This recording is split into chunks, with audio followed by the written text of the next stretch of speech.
வாழ்க வையகம், வாழ்க வையகம், வாழ்க வளமுடன். குருவே துணை. தந்தைதான் ஈருயிரும் ஒன்று சேர்ந்து தலைத்துதற உடலாகி உலகில் வந்தேன்.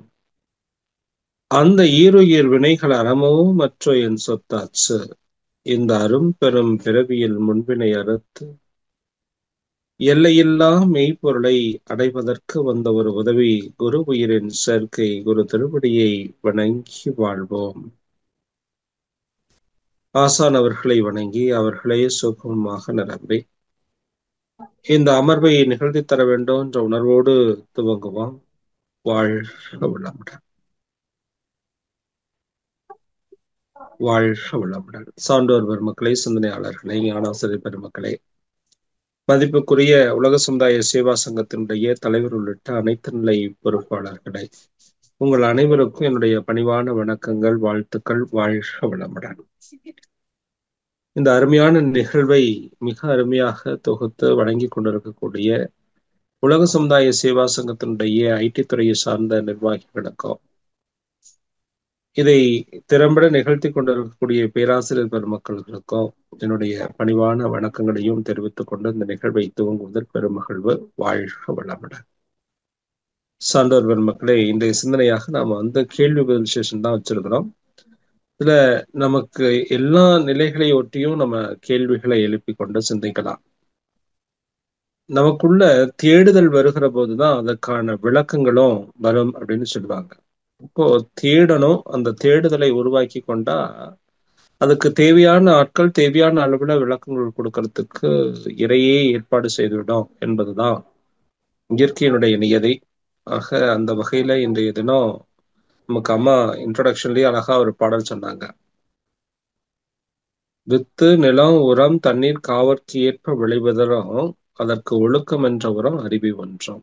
ஒரு செடி வளரணும்னா கூட அதுக்கு வித்து நல்லா இருக்கணும், உரம் போடணும், தண்ணி ஊத்தணும், காவல் காக்கணும், அந்த மண்ணை சரியா பதப்படுத்தணும். இதெல்லாம் இருந்தா தான் அது நல்ல செழிப்பாக வளர்ந்து செழிப்பை கொடுக்கும், இல்லையா? அது போல ஒரு ஞானத்தை ஒரு மனிதன் அடையணும். ஏன்னா ஞானம்தான் மனிதனுடைய அடிப்படை. என்ன ஞானம்? உண்மை ஞானம்.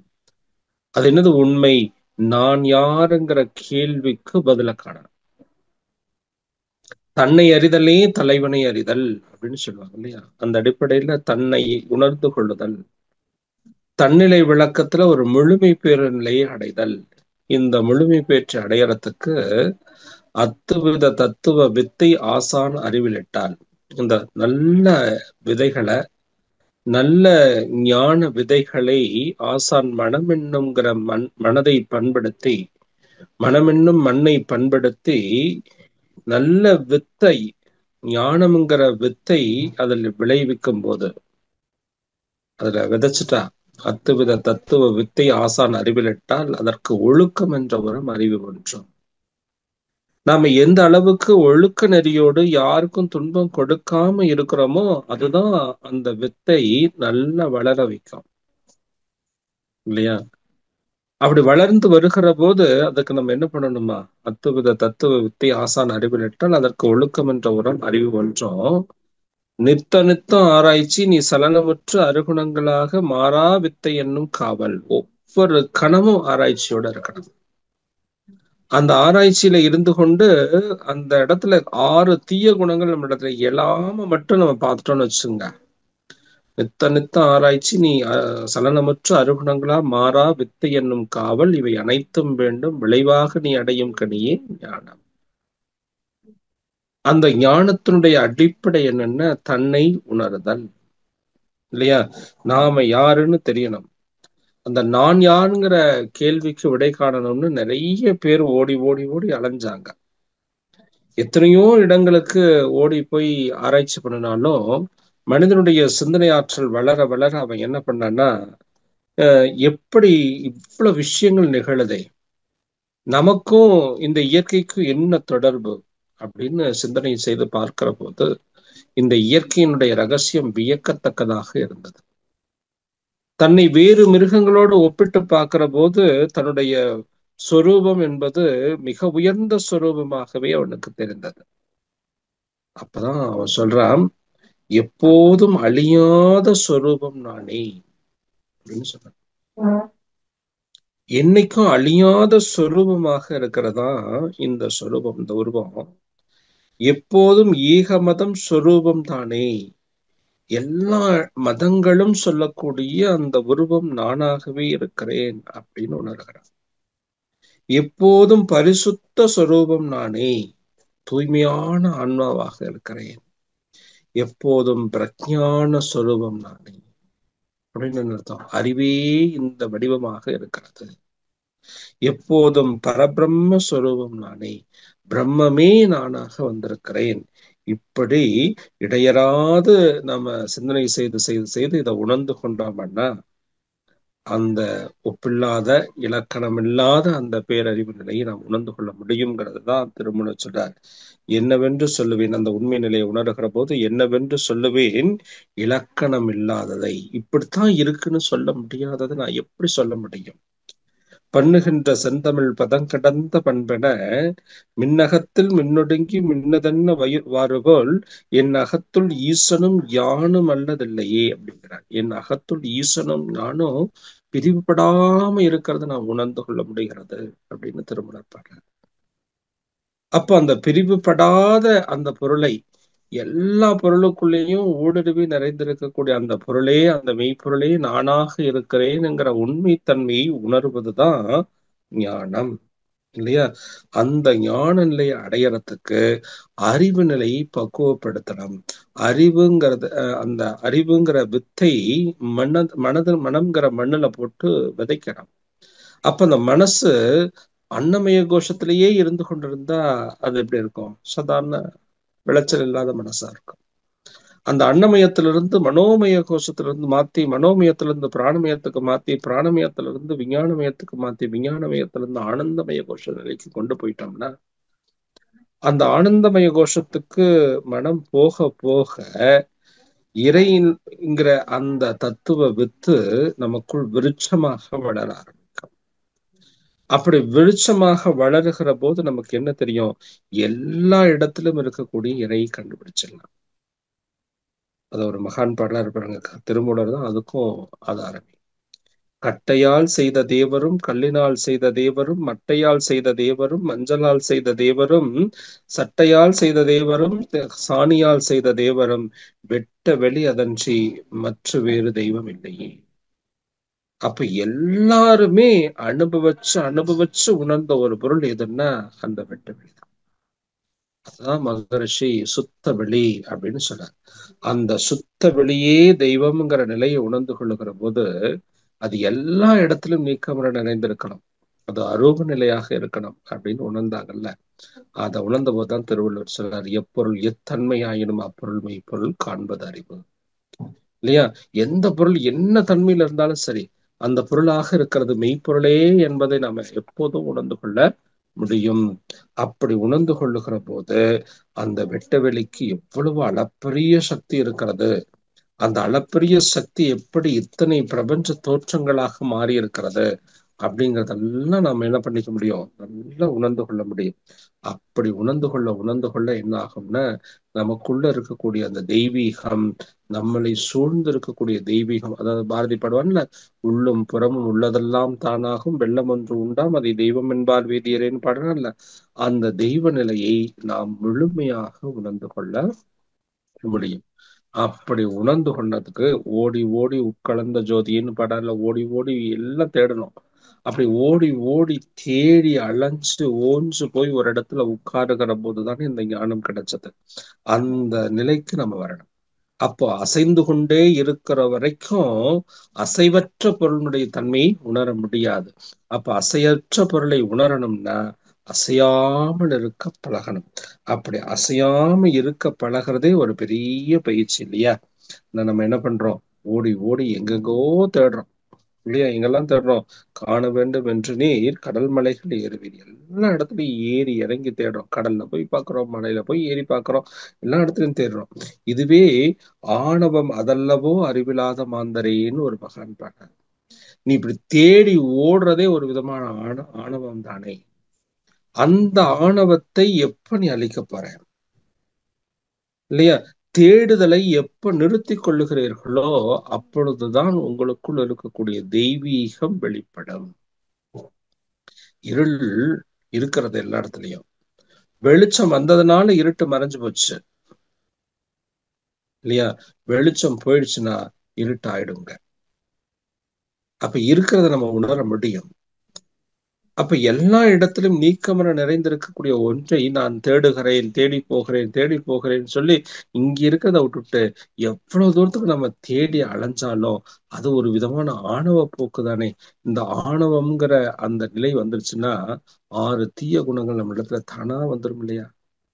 6 தீய குணங்கள் வந்துருச்சுன்னா மனசு எப்பொழுதும் பழிச்செயல் பதிவுகளையே செய்ய ஆரம்பிச்சிடுமே. அந்த பழிச்செயல் பதிவுகளினுடையே செயல்பட ஆரம்பிச்சா மனம் மயக்க நிலையில எல்லாம் இருக்கும். அப்ப இந்த ஆணவம், கண்மம், மயக்கம்ங்கிற 3 நிலைகளை எப்ப நம்ம விடுகிறோமோ அப்ப நமக்குள்ள அந்த தெளிவு ஞானம் என்பது விளங்க ஆரம்பிக்கும். அந்த ஞானத்தை பெறுவதுதான் நம்ம வாழ்க்கையில நாம அடைய வேண்டிய இலக்கு என்பதை புரிந்து கொண்டோம்னா அதை அடையறதுக்கான வழி என்னவோ அந்த வழி நமக்குள்ளேயே வெளிப்படும் என்பதுதான் அத்தனை மகான்களும் சொல்லியிருக்காங்க. இன்னும் இல்லை, எவ்வளவோ பெரிய கோடீஸ்வரன் காதர்ந்த ஊசியும் கடைத்தெருவே வராதுகான்னு சொன்ன உடனே விட்டுட்டு எல்லாத்தையும் விட்டுட்டு போனல. அந்த சூழல் ஒரு மனிதனை தெய்வீக நிலைக்கு உருவாக்குகிறது. இவ்வளவு மோசமான ஒரு பாவத்தை செஞ்சு உடம்பெல்லாம் புழு வச்சு கொட்டுற நிலையில இருக்கக்கூடிய ஒருத்தன் நான் போய் செத்து போறேன்னு சொல்லி கோபுரத்துல ஏறி விழுகிற போது ஒருத்தன் வந்து பிடித்து கொண்டான். பிடித்து கொண்டவன் சும்மா இருக்கல, நீ சும்மா இருடான்னு சொல்லிட்டு போனான். அப்ப சும்மா இருக்கிறது எப்படின்னு கண்டுபிடிக்கணும்னு சொல்லி சும்மா இருப்பதற்கு முயற்சி செய்தார். அவர் அருணகிரிநாதராக மாறினார். அப்ப சும்மா இருத்தல் தான் சுகம். சும்மா இருத்தல் என்பது அசைவற்று இருப்பது அல்ல, மனம் அசைவற்று இருத்தல். அந்த மனம் அசையாத நிலையை அடையறதுக்கு பயிற்சி பயிற்சி பயிற்சி, இது ஒண்ணுதான் வழி. அந்த பயிற்சியை நம்ம விடாமுயற்சியோடு செய்ய செய்ய செய்ய நமக்குள்ள அந்த அசைவற்ற தன்மை வெளிப்படும். நமக்குள்ள அசைவற்ற தன்மை வெளிப்படுகிற போது அதுவே நானாக இருக்கிற காட்சி நாம அங்க கண்டுகொள்ளலாம். அப்படி கண்டுகொள்வதற்காகத்தான் இவ்வளவு கஷ்டப்பட்டு இருக்கிறோம். அப்படி கண்டுகொண்டோம்னா அதுதான் இயற்கையை அடைந்த நிலை. இயற்கை என்ற பேராற்றலை அடைந்த நிலை. அந்த பேராற்றலை அடைகிற போது நம்முடைய பிறவி முழுமை பெறுகிறது. அதான் சொல்றாரு, அந்த அகங்காரம் மமகாரம்ங்கிற 6 தீய குணங்களை உருவாக்கக்கூடிய தான் தனதுங்கிற பொருள் பற்றும் அதிகார பற்றுமே நீங்கிடுது இல்ல. அந்த நீக்கம் வருகிற போது ஒழிந்தேன் பிறவி உறவென்னும் பாசம் எல்லாத்தையும் ஒழிச்சிட்டேன். கழிந்தேன் கடவுளும் நானும் ஒன்றானேன். அந்த இடத்துல கடவுளும் நானும் ஒன்றாக இருக்கிறேன். அழிந்து ஆங்கு இனி எவரும் ஆக்கமும் வேண்டேன். இனி எதுவும் புதுசா உண்டாக்கவும் வேண்டியதில்லை. எல்லாம் இருக்கிறது, இருப்பை உணர்ந்து கொள்ளுதல். இப்படி உணர்ந்து கொண்டா எல்லா இடத்துலயும் இருக்கக்கூடிய இருப்பு யாரா, செழுஞ்சாருடைய சிவனை கண்டேன்னு சொன்னார் இல்லையா?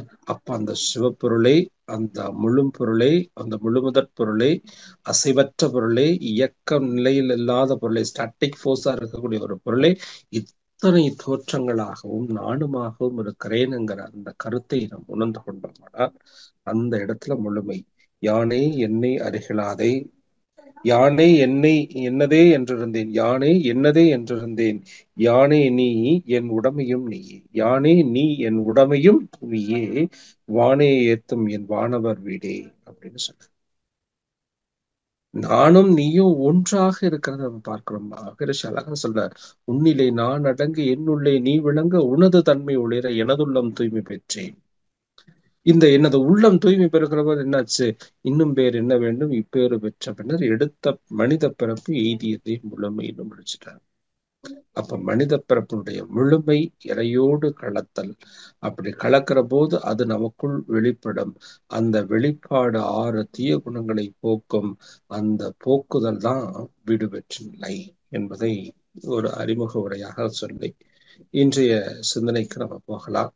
இந்த கேள்வி இதை ஒட்டியோ அல்லது இது சார்ந்த கேள்விகளையோ நீங்க எடுத்துக்கொண்டீங்கன்னா இன்னும் சிறப்பாக நம்ம இதை சிந்திக்க முடியும் என்று சொல்லி இந்த அருமையான வாய்ப்புக்கு நன்றி கூறி நம்மளுடைய கேள்வி பதில் செஷனுக்கு போகலாம். வாழ்க வளமுடன். வாழ்க வளமுடன்.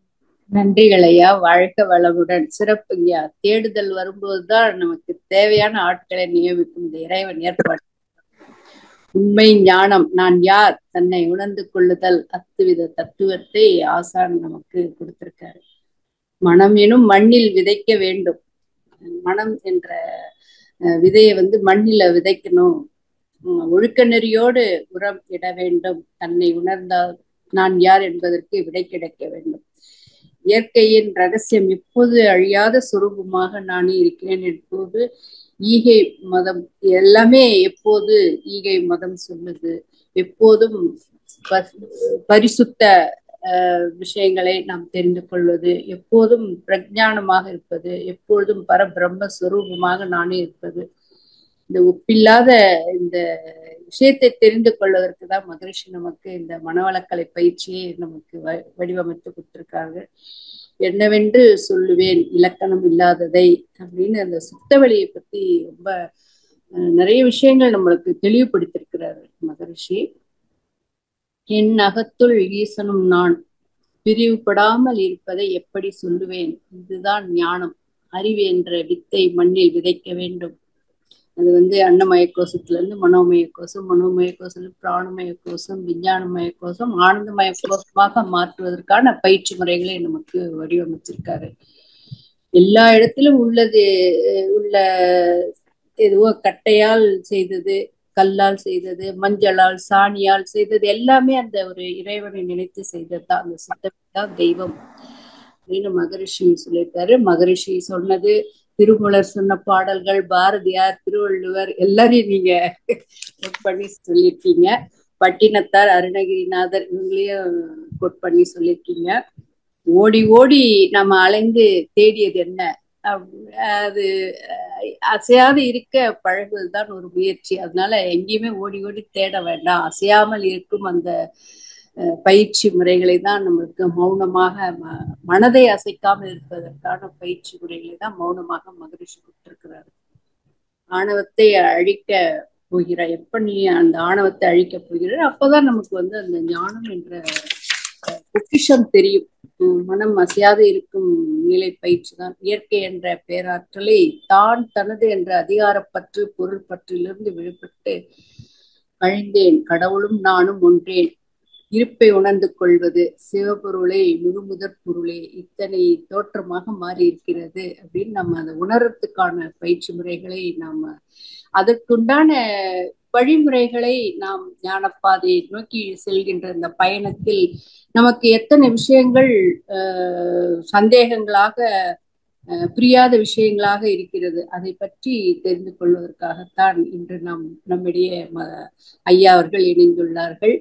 உன்னிலே நான் அடங்க, என்னுள்ளே நீ அடங்க, எடுத்த மனித பிறப்பு எய்தியதே முழுமைன்னு மகரிஷி பாடியது போல இன்னைக்கு நமக்கு நிறைய விஷயங்களை தெளிவுபடுத்த ஐயா அவர்கள் இணைந்திருக்கிறார்கள். கேள்வி கேட்கும் நண்பர்கள் தங்கள் கைகளை உயர்த்தும் போது தங்களுக்கான வாய்ப்பு அளிக்கப்படும் என்பதை அன்போடு தெரிவித்துக் கொண்டு, முதலாவது அன்பராக ஹாய் அப்படின்னு கொடுத்திருக்கீங்க. நீங்க உங்க பேரு ஊரை சொல்லிட்டு ஐயா கிட்ட நீங்க உங்களுடைய கேள்வியை கேட்கலாம்.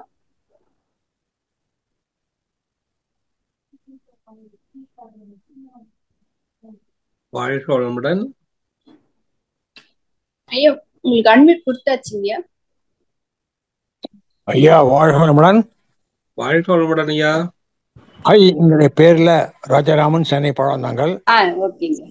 சொல்லுங்க. எனக்கு ஒரு 2 நிமிஷம் எனக்கு அன்மியூட் கிடைக்கல. அப்படிங்களா? ஆமா, இப்பதான் கிடைச்சது. நன்றியா. தேடுதல் அப்படிங்கிற தலைப்புல நல்ல அறிவு நல்லா கொடுத்தீங்க, நல்லா இருந்தது. ஐயா 2 கேள்வி கேட்க போறேன். சொல்லுங்க. வாழ்வின் நோக்கம் முழுமை பெறுதல் சொல்லிட்டே இருக்கோம். நம்ம யாராவது முழுமை பெற்றாங்களா தெரியல. அந்த முழுமை பெறுங்கிறது ஞானம் அடைந்தா முழுமை பெறா, இல்ல தன்னை அறிந்தா முழுமை பெறா? தன்னை அறிதல் தான் ஐயா ஞானம். ரெண்டும் ஒண்ணுதான். தன்னை அறிகிறது போதே ஞானம், அந்த நிலைதான் ஞானம்னு சொல்றோம். அந்த நிலை அடையும் போது அது முழுமை பெற்ற நிலைதான். அப்படியா? அந்த மாதிரி யாரா இருக்காங்களா? இருக்கலாம். நமக்கு தான் அடையாளம் தெரியாம இருக்கலாம். அப்படியே இருக்கலாம்ல. சரிங்க. நம்ம மேலேயே சந்தேகம். நாமளே முழுமை அடைந்து நாமளே எந்த அளவுக்கு தெளிவா இருக்கிறோம், இப்ப எந்த அளவுக்கு அந்த முழுமைத்தன்மையை உணர்ந்து கொண்டிருக்கிறோம்ங்கிறது நமக்கு தெரியும் இல்லையா? நாம ஆரம்ப காலத்துல இருந்த அந்த நிலைக்கும் இப்ப மனவளக்கலைக்கு வந்த பிறகு நம்முடைய வாழ்க்கை தரம்ல இருந்து அறிவினுடைய நிலைப்பாடுகள்ல இருந்து எவ்வளவு உயர்வு பெற்றிருக்கிறோங்கிறது நல்லா தெரியுதே. இதுவே ஒரு முழுமை நிலை இல்லையா? ஓகே, நல்ல ஒரு தெளிவா நிறைவு. இது இப்போ எதை எடுத்தாலும் ஒரு நிறைவு நிலை வருது இல்ல, அந்த நிறைவு நிலை தான் முழுமை நிலை அப்படி எடுத்துக்கணும். ஓகே ஓகே ஓகே ஓகே, புரியுது இப்போ. சரிங்க, இப்போ அடுத்த கேள்வி போலாமா? போலாம். இப்போ சும்மா இருக்கிறதுங்கிறது மன அசைவற்று சொன்னீங்க. இப்ப நம்ம மௌன நோன்பு இருக்கமே, மௌனம் நோன்பு இருக்கிறது சும்மா இருப்பதுக்கு சமமா? வாய் பேசாமல் இருக்கிறது மௌனம் நாம் நினைச்சுக்கிட்டு இருக்கிறோம். வாய் பேசாமல் இருக்கிறது அது ஒரு புறச்சடங்குனே மகரிஷி சொல்லுவாங்க ஐயா. புறச்சடங்கு. வாய் மட்டுமல்ல, மனம் பேசாமல் இருக்கணும். இதுதான் மிக முக்கியம்.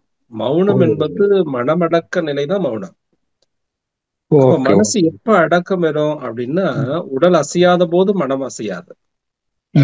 உடல் எப்ப அசையாதுன்னா, மூச்சு அசையாத போது உடல் அசையாது ஐயா. இப்ப நீங்க கவனிச்சு பாருங்க, மூச்சு இருக்கிற வரைக்கும் உடல் அசைந்து கொண்டே இருக்கும். மூச்சு எப்ப நின்னு வச்சா அப்ப உடல் அசையாது. கரெக்டா? கரெக்டா, ஆமா. அந்த மூச்சுனுடைய வேகத்தை குறைக்க குறைக்க உடல் அசைவற்ற நிலைக்கு போகும். எந்த அளவுக்கு நீங்க வேகத்தை குறைக்கிறீங்களோ அந்த அளவுக்கு அது அசைவற்ற நிலைக்கு போகும். ஓஹோ. அப்ப அது வாழும் போதே நம்ம இந்த மூச்சை கவனிக்க உடல் அசைவற்ற நிலைக்கு போதில்ல. உடல் அசைவற்ற நிலைக்கு போயிடுச்சுன்னா ஆட்டோமேட்டிக்கா மனசு இருக்காது. இப்ப ஒண்ணும் இல்ல, எனக்கு மூச்சு நின்று வச்சுன்னா நான் என்ன ஆயிட்டேன், செத்து போயிட்டேன்னு அர்த்தமா? நான் செத்து போயிட்டேன்னா எனக்கு மனசு இருக்கா? அப்ப மனசு எப்ப அடக்கம் பெறுகிறதோ அப்ப நான் யார அடைஞ்சிட்டேன்னு சொல்றோம்? நான் எப்போ மனம் உணர்ச்சி இல்லாத நிலையாக நான் போறேனோ அப்ப நான் எங்க போயிட்டேன்னு சொல்றீங்க? இயற்கை எய்து விட்டார்னு சொல்றீங்க. அவ்வளவுதான். இது வாழும் காலத்திலேயே நம்ம முயற்சி பண்ணி அடையணும். இப்போ ஐயா, இந்த கேள்வியை தொடர்றத இப்போ இயற்கை அடைந்தார் சொல்லும் பொழுது சில பேர் இந்த பத்திரிக்கை போடும் போது பரமபதம் அடைந்தார் வருந்துகிறேன்னு போடுறாங்களே, ஏன் வருத்தப்படுறாங்க? ஏன்னா அடையலைங்கிறது அவங்களுக்கு நல்லா தெரியும். சந்தோஷப்பட்டு இருப்பாங்களே. அப்படியா? பேருக்காவது அப்படி போட்டு வைக்கலாம்ங்கிறது தான். ஏன்னா அது நம்ம இப்ப வாழும் காலத்துல அந்த இறைத்தன்மையை நினைச்சு அந்த உணர்வு பெறலன்னா சாகும் தருவாயில எவ்வளவுதான் போராடினாலும் நினைக்க முடியாது. ஆமா, கரெக்டா சொன்னீங்க. இப்போ ஒண்ணும் இல்ல, ஒரு குழந்தை இருக்குது, நைட்ல ஏதோ அடம் பிடிச்சு அழுது ஆர்ப்பாட்டம் பண்ணி அந்த பொருள் வேணும்னு கேட்டு அடம் பிடிச்சு அழுதுட்டு இருக்குது. அடம் பிடிச்சு ஆர்ப்பாட்டம் பண்ணி அப்படியே தூங்கிடுது சில குழந்தைங்க. பாத்திருக்கீங்களா? ஆமா ஆமா. அந்த குழந்தைங்க தூங்கி காலையில ஒரு 10 மணி நேரம் 12 மணி நேரம் தூங்கி காலையில முழிக்குது. முழிச்ச உடனே என்ன கேட்கும்? எதை நைட்டு விட்டுட்டு படுத்துச்சோ, எந்த எண்ணத்தோட படுத்துச்சோ அதே எண்ணம் விடிஞ்ச உடனே கேட்க ஆரம்பிக்கும். கரெக்டா? சில குழந்தைகள் அம்மா தேடும், மறக்காதுங்க. என்ன நைட்ல அடம் பிடிச்சு படுத்ததோ அந்த அடம் பிடிச்ச பொருளை வேணும்னு எழுந்தோன்னு அழுக ஆரம்பிக்கும். அப்போ அந்த இரவு முழுக்க ஒரு 10 மணி நேரம் 12 மணி நேரம் அத ஒரே ஃப்ரீக்வன்சில நின்னுச்சு. அப்போ அந்த மனம் அசைவற்ற நிலைக்கு போகும்போது எந்த நிலையில இருந்ததோ அந்த குழந்தை, அது அந்த 10 மணி நேரம் 12 மணி நேரமும் அதே நிலையில தான் இருக்கு. அதே மாதிரி இப்ப நம்ம மனமசவற்ற நிலையில நாம இருந்து பழகி கொண்டாதான் அது அசைவற்ற நிலைக்கு இயற்கையாக போகும்போது அதே நிலையில நிக்கும். இல்லாம இருந்துச்சுன்னா அது நிக்காது. சரிங்க, ரொம்ப நன்றியா, கிளியரா சொன்னீங்க. நம்ம பயிற்சி வேணும்ங்கிறது. நன்றியா, வாழ்க வளம். நன்றிகள் ஐயா, வாழ்க வளமுடன். எல்லாருக்குமே நிறைய விஷயங்கள் கிளியர் ஆச்சுங்க. நன்றிகள் ஐயா, வாழ்க வளம்.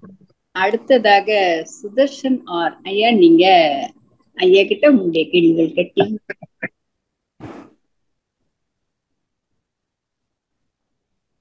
சுதர்ஷன் ஐயா, சுதர்ஷன் ஐயா, நீங்க ஐயா கிட்ட அன்மியூட் பண்ணிட்டு கேட்கலாங்கய்யா. ஆள் இல்லைன்னு நினைக்கிறேன். சாந்தி கண்ணன் அம்மா, நீங்க உங்களுடைய கேள்விகளை கேட்கலாமா ஐயா கிட்ட? ஏன் யாருக்கும் அன்மியூட் ஆக மாட்டேங்குது? அன்மியூட் ஆயிடுச்சுமா. ஆமா ஆமா, வாழ்க்கை வளமுடன் ஐயா. வாழ்க்கை வளமுடன். சொல்லுங்கம்மா ஐயா. இப்ப வந்து நமக்கு ஆணவம் கண்மம் மாயம் இல்ல அப்படிங்கறத நம்ம எந்த அளவுக்கு உணர்ந்துக்கலாம் ஐயா? யாருக்கும் பண்ணாம எதுக்கும் சொல்லாம நம்ம அமைதியாதான் இருக்கும். அதுக்கும் நம்ம கர்ம வினைவிந்து ஏதாவது பிரச்சனை பண்ற மாதிரி இருந்தா அது இன்னும் எப்படியா நம்ம புரிந்துக்கலாம்? இல்ல, நீங்க கொஸ்டின் ஆணவம் கண்மம் ஆகி நம்மகிட்ட இல்ல எப்படி உணர்ந்து கொள்றதுன்னு கேக்குறீங்களா? ஆணவத்தினுடைய தன்மாற்றம் பழிச்செயல் பதிவு, நம்மகிட்ட பழிச்செயல் பதிவுகள் வரும். அதான் கண்மம்னு சொல்றது. இந்த பழிச்செயல் பதிவுகளுடைய தன்மாற்றம் தான் நம்மகிட்ட மயக்க நிலையை உருவாக்கி, மனச மயக்க நிலையில உருவாக்கி ஒரு ஒரு வெளிப்பற்ற நிலையில வைத்திருக்கோம். அந்த வெளிப்பற்ற நிலையில மனம் இருக்கிற போது செய்யக்கூடிய செயல்களை தான் 5 மகா பழிச்செயல்கள் அப்படின்னு சொல்றாங்க மகரிஷி. கரெக்டா? அந்த பழிச்செயல்கள்ல முதல்ல உள்ளது பொய், களவு, சூது, கொலை, கற்பழிப்பு. இந்த 5ல எத்தனை நம்மகிட்ட இருக்குதோ அதுக்கு தகுந்தாப்படி பழிச்செயல்கள் பதிவுகள் இருக்குன்னு அர்த்தம். பழிச்செயல் பதிவுகள் எத்தனை இருக்குதோ அதுக்கு தகுந்தாப்படி ஆணவம் இருக்கிறதுன்னு அர்த்தம். இந்த 5ல ஏதாவது ஒண்ணு நம்மகிட்ட இல்லைன்னு சொல்லுங்க பாப்போம். யாருக்காக பழி சொல்லிட்டா இருக்கும், நாம செஞ்சு தவிர மாத்தி. அவ்வளவுதான். அப்ப நம்மகிட்ட ஆணவம் எங்க போச்சு? போகல. இருக்கிறதுனாலதான் நமக்கு இந்த பிரச்சனையே வருது. ஆணவம் போயிருந்தா எல்லாத்தையும் சமமாக பார்க்கக்கூடிய பார்வை வந்திருந்தா இங்க எந்த இடத்துலயும் நம்ம தைரியமா உண்மையை சொல்லிட்டு போவோம்ல. ஆமா. இப்ப பொய் பேசுறதுங்கிறது எதுக்கு? ஒரு விஷயத்த மறைக்கிறது. உண்மையை மறைக்கிறது பொய், அப்படிதானே? என்ன நடந்திருக்கிறதோ அதை மறைக்கிறதுக்கு பேர் தானே பொய்மா. அப்போ உண்மையை நம்ம உண்மையா உணராதனால்தான் நம்ம என்ன பண்றோம்? பொய் சொல்றோம். உண்மையை உண்மையாக உணர்ந்து கொண்டிருந்தா பொய் சொல்ல வேண்டிய அவசியம் வராது, பொய் சொல்லவும் முடியாது. அப்படின்னா பொய் வரலன்னா அடுத்து இருக்கக்கூடிய 4 செயல்களும் நம்மகிட்ட வராது. களவு வராது, கொலை வராது, சூது வராது, அதெல்லாம் வராது. சரியா? இப்ப அதெல்லாம் வருதுன்னா நம்மகிட்ட ஆணவம்ங்கிற ஒன்று இருக்கிறது என்பதுதான் இங்க அர்த்தம். என்ன நம்ம நினைச்சுக்கலாம், நான்லாம் அப்படிலாம் ஒண்ணும் இல்லைங்கய்யா, நான் நல்லா தானே இருக்கிறேன் அப்படின்னு நினைக்கலாம். இது இன்னொரு விதத்துல சொல்ல போனா, இப்ப நான் படிச்சிருக்கேன், நான் விளக்கம் சொல்றேன், நான் ஒரு ஆசிரியர் நான் நினைக்கிறேன், இது கூட ஒரு ஆணவம் தானே. அத இப்போதான் அந்த பாடல்ல சொன்னேன், நான் உங்களுக்கு ஒரு பாடல் சொன்னேன்ல, கடல் மலைகள்லாம் ஏறி ஓடுறோம்ல இறைவனை தேடி. அப்போ எல்லா இடத்துலயும் ஓடுறதுங்கிறதே, தேடுறதுங்கிறதே ஒரு ஆணவம் தானே. இங்க இருக்குங்கிறத தெரியாம எல்லா இடத்துலயும் இருக்கக்கூடிய இறைய எங்கேயோ கடல்லையும் மலையிலையும் தேடி அலையிறதும் கூட ஒரு விதமான ஆணவ போக்குதான் அப்படின்னு சொல்ற. அப்ப இதெல்லாம் ஒரு சூப்பர் ஈகோ. எனக்கு எல்லாம் தெரியும்னு நினைக்கிறதே ஒரு சூப்பர் ஈகோ தான். கரெக்டா? இதனாலதான் ஓஷோ சொல்லுவார், நான் படிச்சதெல்லாம் மறக்கிறதுக்கு முயற்சி பண்ணுகிறேன். இந்த படிப்புங்கிறதே எனக்கு ஒரு விதமான ஆணவத்தை உருவாக்கிடும். இன்னும் ஒருத்தர் சொல்றாரு, என்ன தெரியுங்களா? இந்த படிப்புங்கிற குப்பைய, கற்ற குப்பைகளை எல்லாம் என் மனதுல இருந்து எப்ப நான் நீக்குகிறேனோ அப்பொழுதுதான் என்கிட்ட இருக்கிற ஆணவம் போகும். அதுலயும் இந்த படிப்புனால வர ஆணவம் இருக்குது இல்ல, தெரிஞ்சுக்கிட்டேங்கிற ஆணவம் இருக்குல்ல, இதுதான் மிகப்பெரிய ஆணவமாக இருக்கிறது. அப்ப நான் எனக்கு எதுவும் தெரியாது அப்படின்னு வரணும். அப்ப எதுவுமே இல்லைங்கிற நிலைக்கு எப்ப நம்ம போறோமோ அப்பதான் அந்த அந்த மயக்கம் போகும், அந்த ஆணவம் என்பது நம்ம இடத்துல போகும். நமக்கு தெரியும் தெரியும் தெரியும்னு நினைச்சிட்டு இருக்கிறோம்ல, இதுவே கிட்டத்தட்ட ஒரு விதமான ஆணவம். அது நம்மள என்ன பண்ணுதுன்னா, இப்ப நான் டெய்லியும் தவம் பண்றேன், எனக்கு எதுவும் பண்ணாதுன்னு நினைச்சுட்டே இருக்கிறோம்ல, இது கூட ஒரு விதமான ஆணவம் தான். அந்த ஆணவத்துல நம்ம என்ன பண்றோம்? செயல்களை செய்யறதுல கவனிக்கிறது இல்ல, செயல்களை ஒழுங்குமுறை இல்லாமல் போயிடுது. விழிப்பு நிலை இல்லாம நம்ம செயல்களை செஞ்சு துன்பத்தை அனுபவிச்சுக்கிறோம். துன்பம் வரும்போது உடனே நான் தவம் பண்றேன், உடற்பயிற்சி பண்றேன், எனக்கு துன்பம் மட்டும் வருது அப்படின்னு நம்மளே கேள்வி கேட்க ஆரம்பிக்கிறோம். எங்க தப்பு பண்றோம்னா, நம்ம விழிப்பு நிலை எப்போ மீறுகிறோமோ, மயக்க நிலையில போய் எப்போ செயல்களை செய்ய ஆரம்பிக்கிறோமோ அப்பவே நம்மகிட்ட என்ன இருக்குன்னு அர்த்தம்? ஆணவம் அப்படிங்கிற ஒன்று இருக்கிறது. புரிஞ்சுதா? ஓகே ஓகே, சரி. மிக்க நன்றி ஐயா. நன்றி அம்மா. நன்றிங்கம்மா, வாழ்க வளமுடன். ஐயா, இதுல எனக்கு என்ன ஒரு கேள்வி, டவுட் வருது. ஆணவம் அப்படி எடுத்துக்காம அறியாமைன்னு எடுத்துக்கலாம் இல்லைங்களா? அறியாமைங்கிறதுலயும் ஒரு ஆணவம் இருக்குதும்மா. இப்ப எனக்கு இந்த விஷயங்கள் தெரியல, இப்ப நான் தெரிஞ்சுக்கிட்டேன். தெரிஞ்சதுக்கு அப்புறம் நான் முயற்சி பண்றேன், இந்த விஷயங்களையும் நான் ஃபாலோ பண்றதுக்கு முயற்சி பண்றேன். அப்ப நான் கற்றாதானங்க அதை நான் முயற்சி பண்ண முடியும். நான் அதாவது கற்றுக்கொண்டதுனாலதான் முயற்சி பண்றோம், இல்லாம தான் முயற்சி பண்ண மாட்டோம். ஆனா அந்த கத்துக்கிட்ட விஷயம்தான் சரின்னு நினைச்சுக்கிட்டு உட்கார்ந்துருக்கோம்ல, இதுதான் தப்பா போயிடுது. இப்போ ஒண்ணும் இல்லம்மா, நான் ஒரு உதாரணம் சொல்றேன். இப்ப நவகிரக தவத்திலயோ இல்லைன்னா துரியாதேத தவத்திலயோ சந்திரன் மீது தவம் அப்படின்னு சொல்றோம்ல. சந்திரன் அப்படின்னா எதை நினைச்சுக்கிறோம்? நம்ம பாக்குற கண்ணால பார்க்கக்கூடிய இந்த சந்திரன் நிலாவை பாக்குறோம் இல்லையா? அது ஒரு முழு நிலாவா பாதி நிலாவா? முழு நிலவு தான், பூர்ண சந்திரன் தான். பூர்ண சந்திரன் தானே பாக்குறோம். உண்மையில அது முழு நிலவா? இல்ல, ஒரு பாதி தானே நம்ம பாக்குறோம். ஆமா, சூரியனுடைய வெளிச்சம் படுகிற பாதியத்தான் நம்ம முழு நிலவுன்னு படிச்சு வச்சிருக்கிறோம். ஆமா. இப்ப நம்ம படிப்பு நமக்கு ஞானத்தை கொடுக்குதா, மயக்க நிலையில வச்சிருக்குதா? அதாவது தெரிஞ்சுக்கிறோம், இன்னொரு பகுதி இருளா இருக்கு, ஒரு பகுதி வெளிச்சமா இருக்குன்றது தெரிஞ்சுக்கிட்டுதான் நம்ம தெரிஞ்சுக்கிட்டுதான் பண்றோம். ஆனா நம்ம முழு நிலவு அப்படின்னா, நீங்க முழு நிலவுன்னு சொல்லும் போது எதை பார்க்கணும்? பாதி இருட்டு பாதி வெளிச்சம் பார்க்கணும் இல்லைங்களா? பார்க்கணும்ல, அப்ப முழுசாலாம் பார்க்கணும். நாம முழு நிலவுங்கிறது பூரண சந்திரன்ங்கிறது நம்ம பௌர்ணமிக்கும் தவம் பண்றோம், அமாவாசைக்கும் தவம் பண்றோம். சோ இதையும் அதையும் பாக்குறோம். அப்ப பாதி பாதியா தான் பாக்குறீங்க, முழுசா பாக்கலையே. ஆமா, பார்க்க வாய்ப்பே கிடையாது. அப்ப நம்ம படிப்பு என்ன பண்ணுதுன்னா, தெரிஞ்சுக்கிட்ட விஷயத்த இமேஜினேஷன் பண்ண வைக்கதே ஒழிய உணர்ந்து கொள்ள வைக்கல.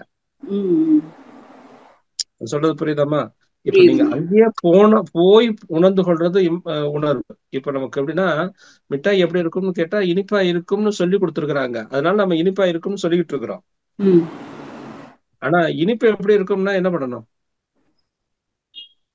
நாம சாப்பிடணும், அனுபவிக்கணும். அது மாதிரி சந்திரன் எப்படி இருக்கும்னு தெரிஞ்சுக்கணும்னா நாம எங்க போகணும்? போனா கூட பார்க்க முடியாதுங்களையா, ஒரு பக்கம் தானே இருட்டா இருக்கும், ஒரு பக்கம் வெளிச்சமா இருக்கும். இப்போ சூரியனுக்கு சந்திரனுக்கு அப்பால போய் நின்னு ஒரு பொருளை பார்த்தா, இப்போ சூரியன்ல இருந்து நீங்க சந்திரனை பார்த்தா ஒரு பகுதி தெரியுதுன்னு வச்சுக்கோங்க. இன்னும் விரிவு பெற்று நீங்க மேல போயிட்டீங்கன்னு வச்சுங்களேன், அதுக்கு அப்பால போய் நின்னு பார்க்கிற போது அந்த பொருளை முழுசா பார்க்க முடியுமா? முடியாது. ஒரு பந்து தொங்கிட்டு இருக்குமா, அந்த பந்தை நீங்க ஒரு சைட்ல இருந்து பார்த்தாதான் அது அதனுடைய ஒரு பாதி தெரியும். நீங்க அதையும் தாண்டி போய் நின்னு பார்க்கிற போது அதனுடைய ஒரு முழு பகுதியையும் நீங்க பார்க்க முடியும். கரெக்டா? அப்ப நம்ம எங்க போகணும்? அந்த இமேஜினேஷன் நம்ம மனசை விரிக்கணும். நம்ம கற்பனையில மட்டும் நிக்காம விரிவுபடுத்துறதுக்கு பயிற்சி வேணும். படிப்பு என்பது எல்லை கட்டம், உணர்வு என்பது மனதை விரிவு நிலைக்கு கொண்டு வரும். அந்த ஆணவம் கண்ணும் மாயை என்னும் போது அந்த ஆணவத்துக்கு நம்ம அறியாமை அப்படின்னா நம்ம எடுத்துக்கணும். ஆணவம்னா ஒரு செருக்கோட இல்ல, அறியாமையே நம்ம தெரிந்து கொள்கிறோம் அப்படின்னு கூட நம்ம எடுத்துக்கலாமா? இப்ப தெரிந்து கொண்டே கூட நம்ம சில நேரத்துல செருக்கோட தானே இருக்கிறோம், அறியாமைனால மட்டும். இப்போ எல்லா இடத்துலயும் இறைநிலை இல்லைன்னு யாருக்கு தெரியும்? எல்லா இடத்துலயும் இறைநிலை இருக்குன்னு தெரியும்ல? தெரியும். அப்ப யாருக்கு துன்பத்தை கொடுத்தாலும் இறைவனுக்கு துன்பம் கொடுக்குறோம்னு நமக்கு தெரியுமா? தெரியாது. கண்டிப்பா கண்டிப்பா. ஆனா துன்பம் கொடுக்காமலா இருக்கிறோம்? வேற வழி இப்படிதான் வாழ்ந்தாகணும் அப்படின்ற மாதிரி. இப்ப நமக்கு தெரியுது, தெரிஞ்சாலும் நம்மளால என்ன பண்ண முடியல? சந்தர்ப்ப சூழ்நிலைகள் அது மாதிரி நம்மள இப்ப சந்தர்ப்ப சூழ்நிலையை நம்மள அது மாதிரி வச்சுக்குது அப்படின்னு சொல்றதே இதுதான் ஆணவம்னு சொல்றாரு. நீங்க நம்ம சொல்ற தத்துவத்துல ஆணவம்னு சொல்லும் போது இததான் சொல்றாங்க. நம்மள நாமளே ஒரு சாக்கு சொல்லி தப்பிச்சுக்கிறோம் பாருங்க. அந்த நிலையில ஏன் நம்மளால முடியாது அப்படின்னு சொல்லி பாக்கல, இது சூழலுக்காக நான் மாத்திக்கிட்டேன் என்ன அப்படின்னு சொல்றோம் இல்லையா? அப்ப நம்மளுடைய அந்த அந்த இயலாமை அல்லது அந்த சூழலை சமாளிக்க முடியாத நிலைய நமக்குள்ள ஒரு நிலையாக மாத்திக்கிறோம். கரெக்டா? கண்டிப்பா கண்டிப்பா கண்டிப்பா. அதுவும் கூட ஒரு விதமான தன்மணிப்பு தான்மா. ஓகேங்க, நன்றிங்க. வாழ்க்கை. அடுத்ததாக சுதர்ஷனார் இருக்கீங்களா? உங்களுக்கு அட்மிட் கொடுத்தாச்சு. சரி, கவிதா கோவிந்தராஜன் அம்மா, நீங்க ஐயா கிட்ட உங்களுடைய கேள்வி கேட்கலாம்.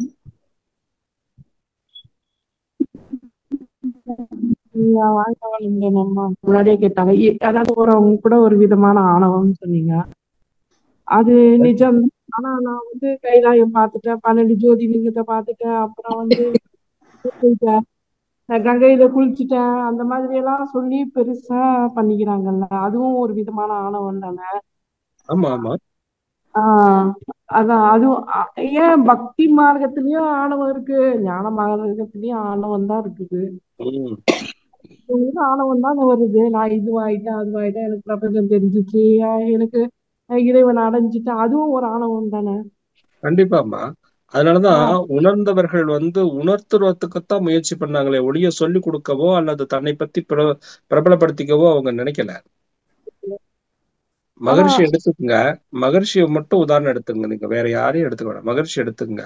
மகர்ஷி நான் உணர்ந்தத உங்களுக்கு காட்டுறேன், நீங்க போய் ட்ரை பண்ணி கத்துக்குங்கன்னு சொல்லி கொடுத்தாங்களே ஒழிய உணர்த்துகிறேன்னு எந்த இடத்துலயும் சொல்லல.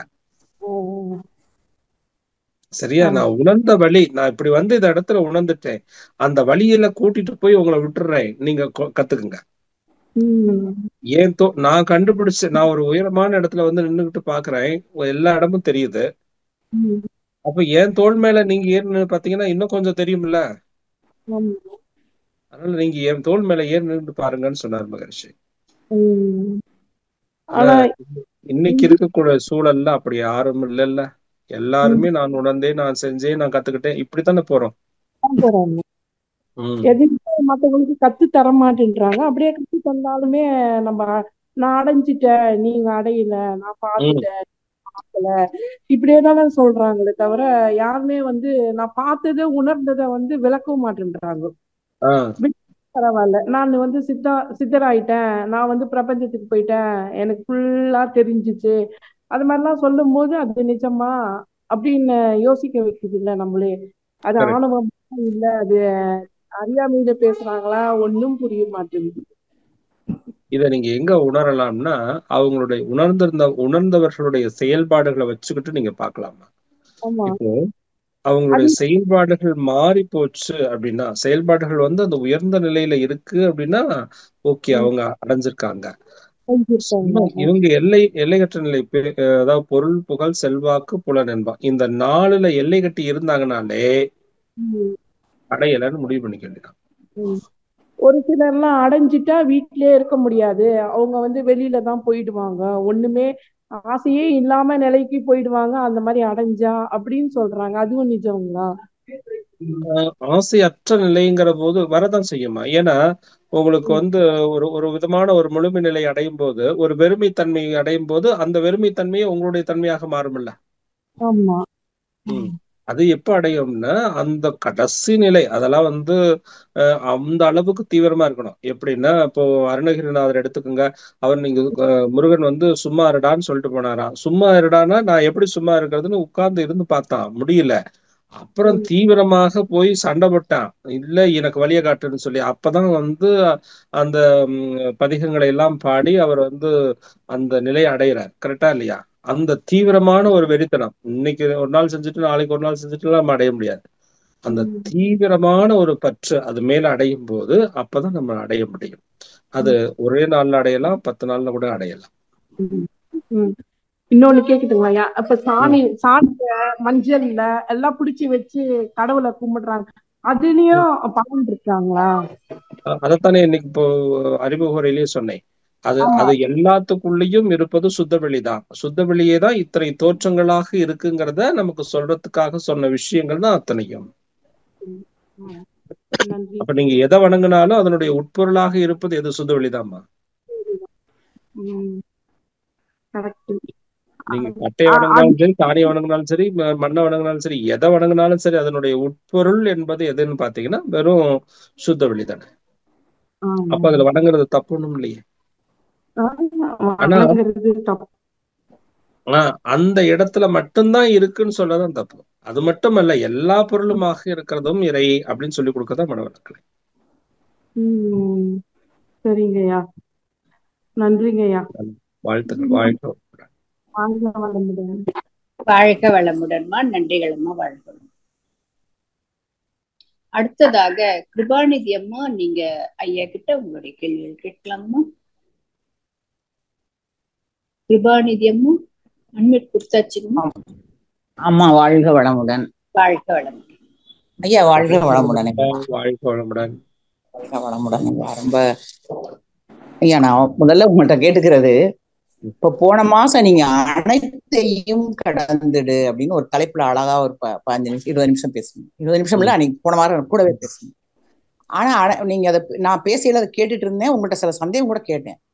ஆனா அதை உட்கார்ந்து தற்சோதனை நைட் பண்ணும்போது அது ஒரு தலைப்பா எடுத்துக்கிட்டே பண்ணி பார்த்தையா. நம்ம அனைத்தையும் கடந்துன்னு சொன்னாங்களே, அது எப்படி கடந்தோம், எப்படியெல்லாம் நம்ம காலையில இருந்து பண்ணணும் அப்படிங்கல நம்ம கடந்துட்டோம் அப்படின்னு முடிவே பண்ண முடியலையா.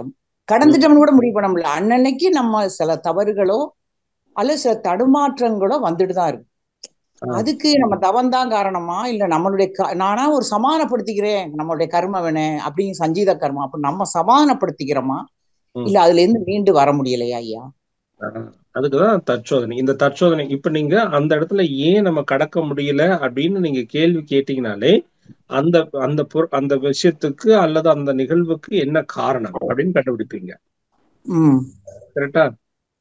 அதனாலதான் சாமி எண்ணம் எழும்போது இது ஏன் என ஆராய்ந்திட எண்ணிய இடத்திலேயே அந்த எண்ணம் அடங்கி போயிடும் சொன்னாங்க. அப்ப நீங்க காரணத்தை கண்டுபிடிக்க ஆரம்பிச்சிட்டீங்கன்னா அது தானாகவே அடங்கிடும். இப்ப நீங்க சிந்திக்க ஆரம்பிச்சிட்டீங்க, ஓகே.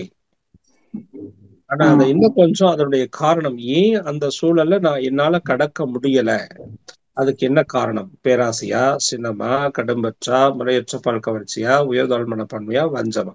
இந்த 6க்குள்ள ஏதாவது ஒண்ணு இருக்கும்.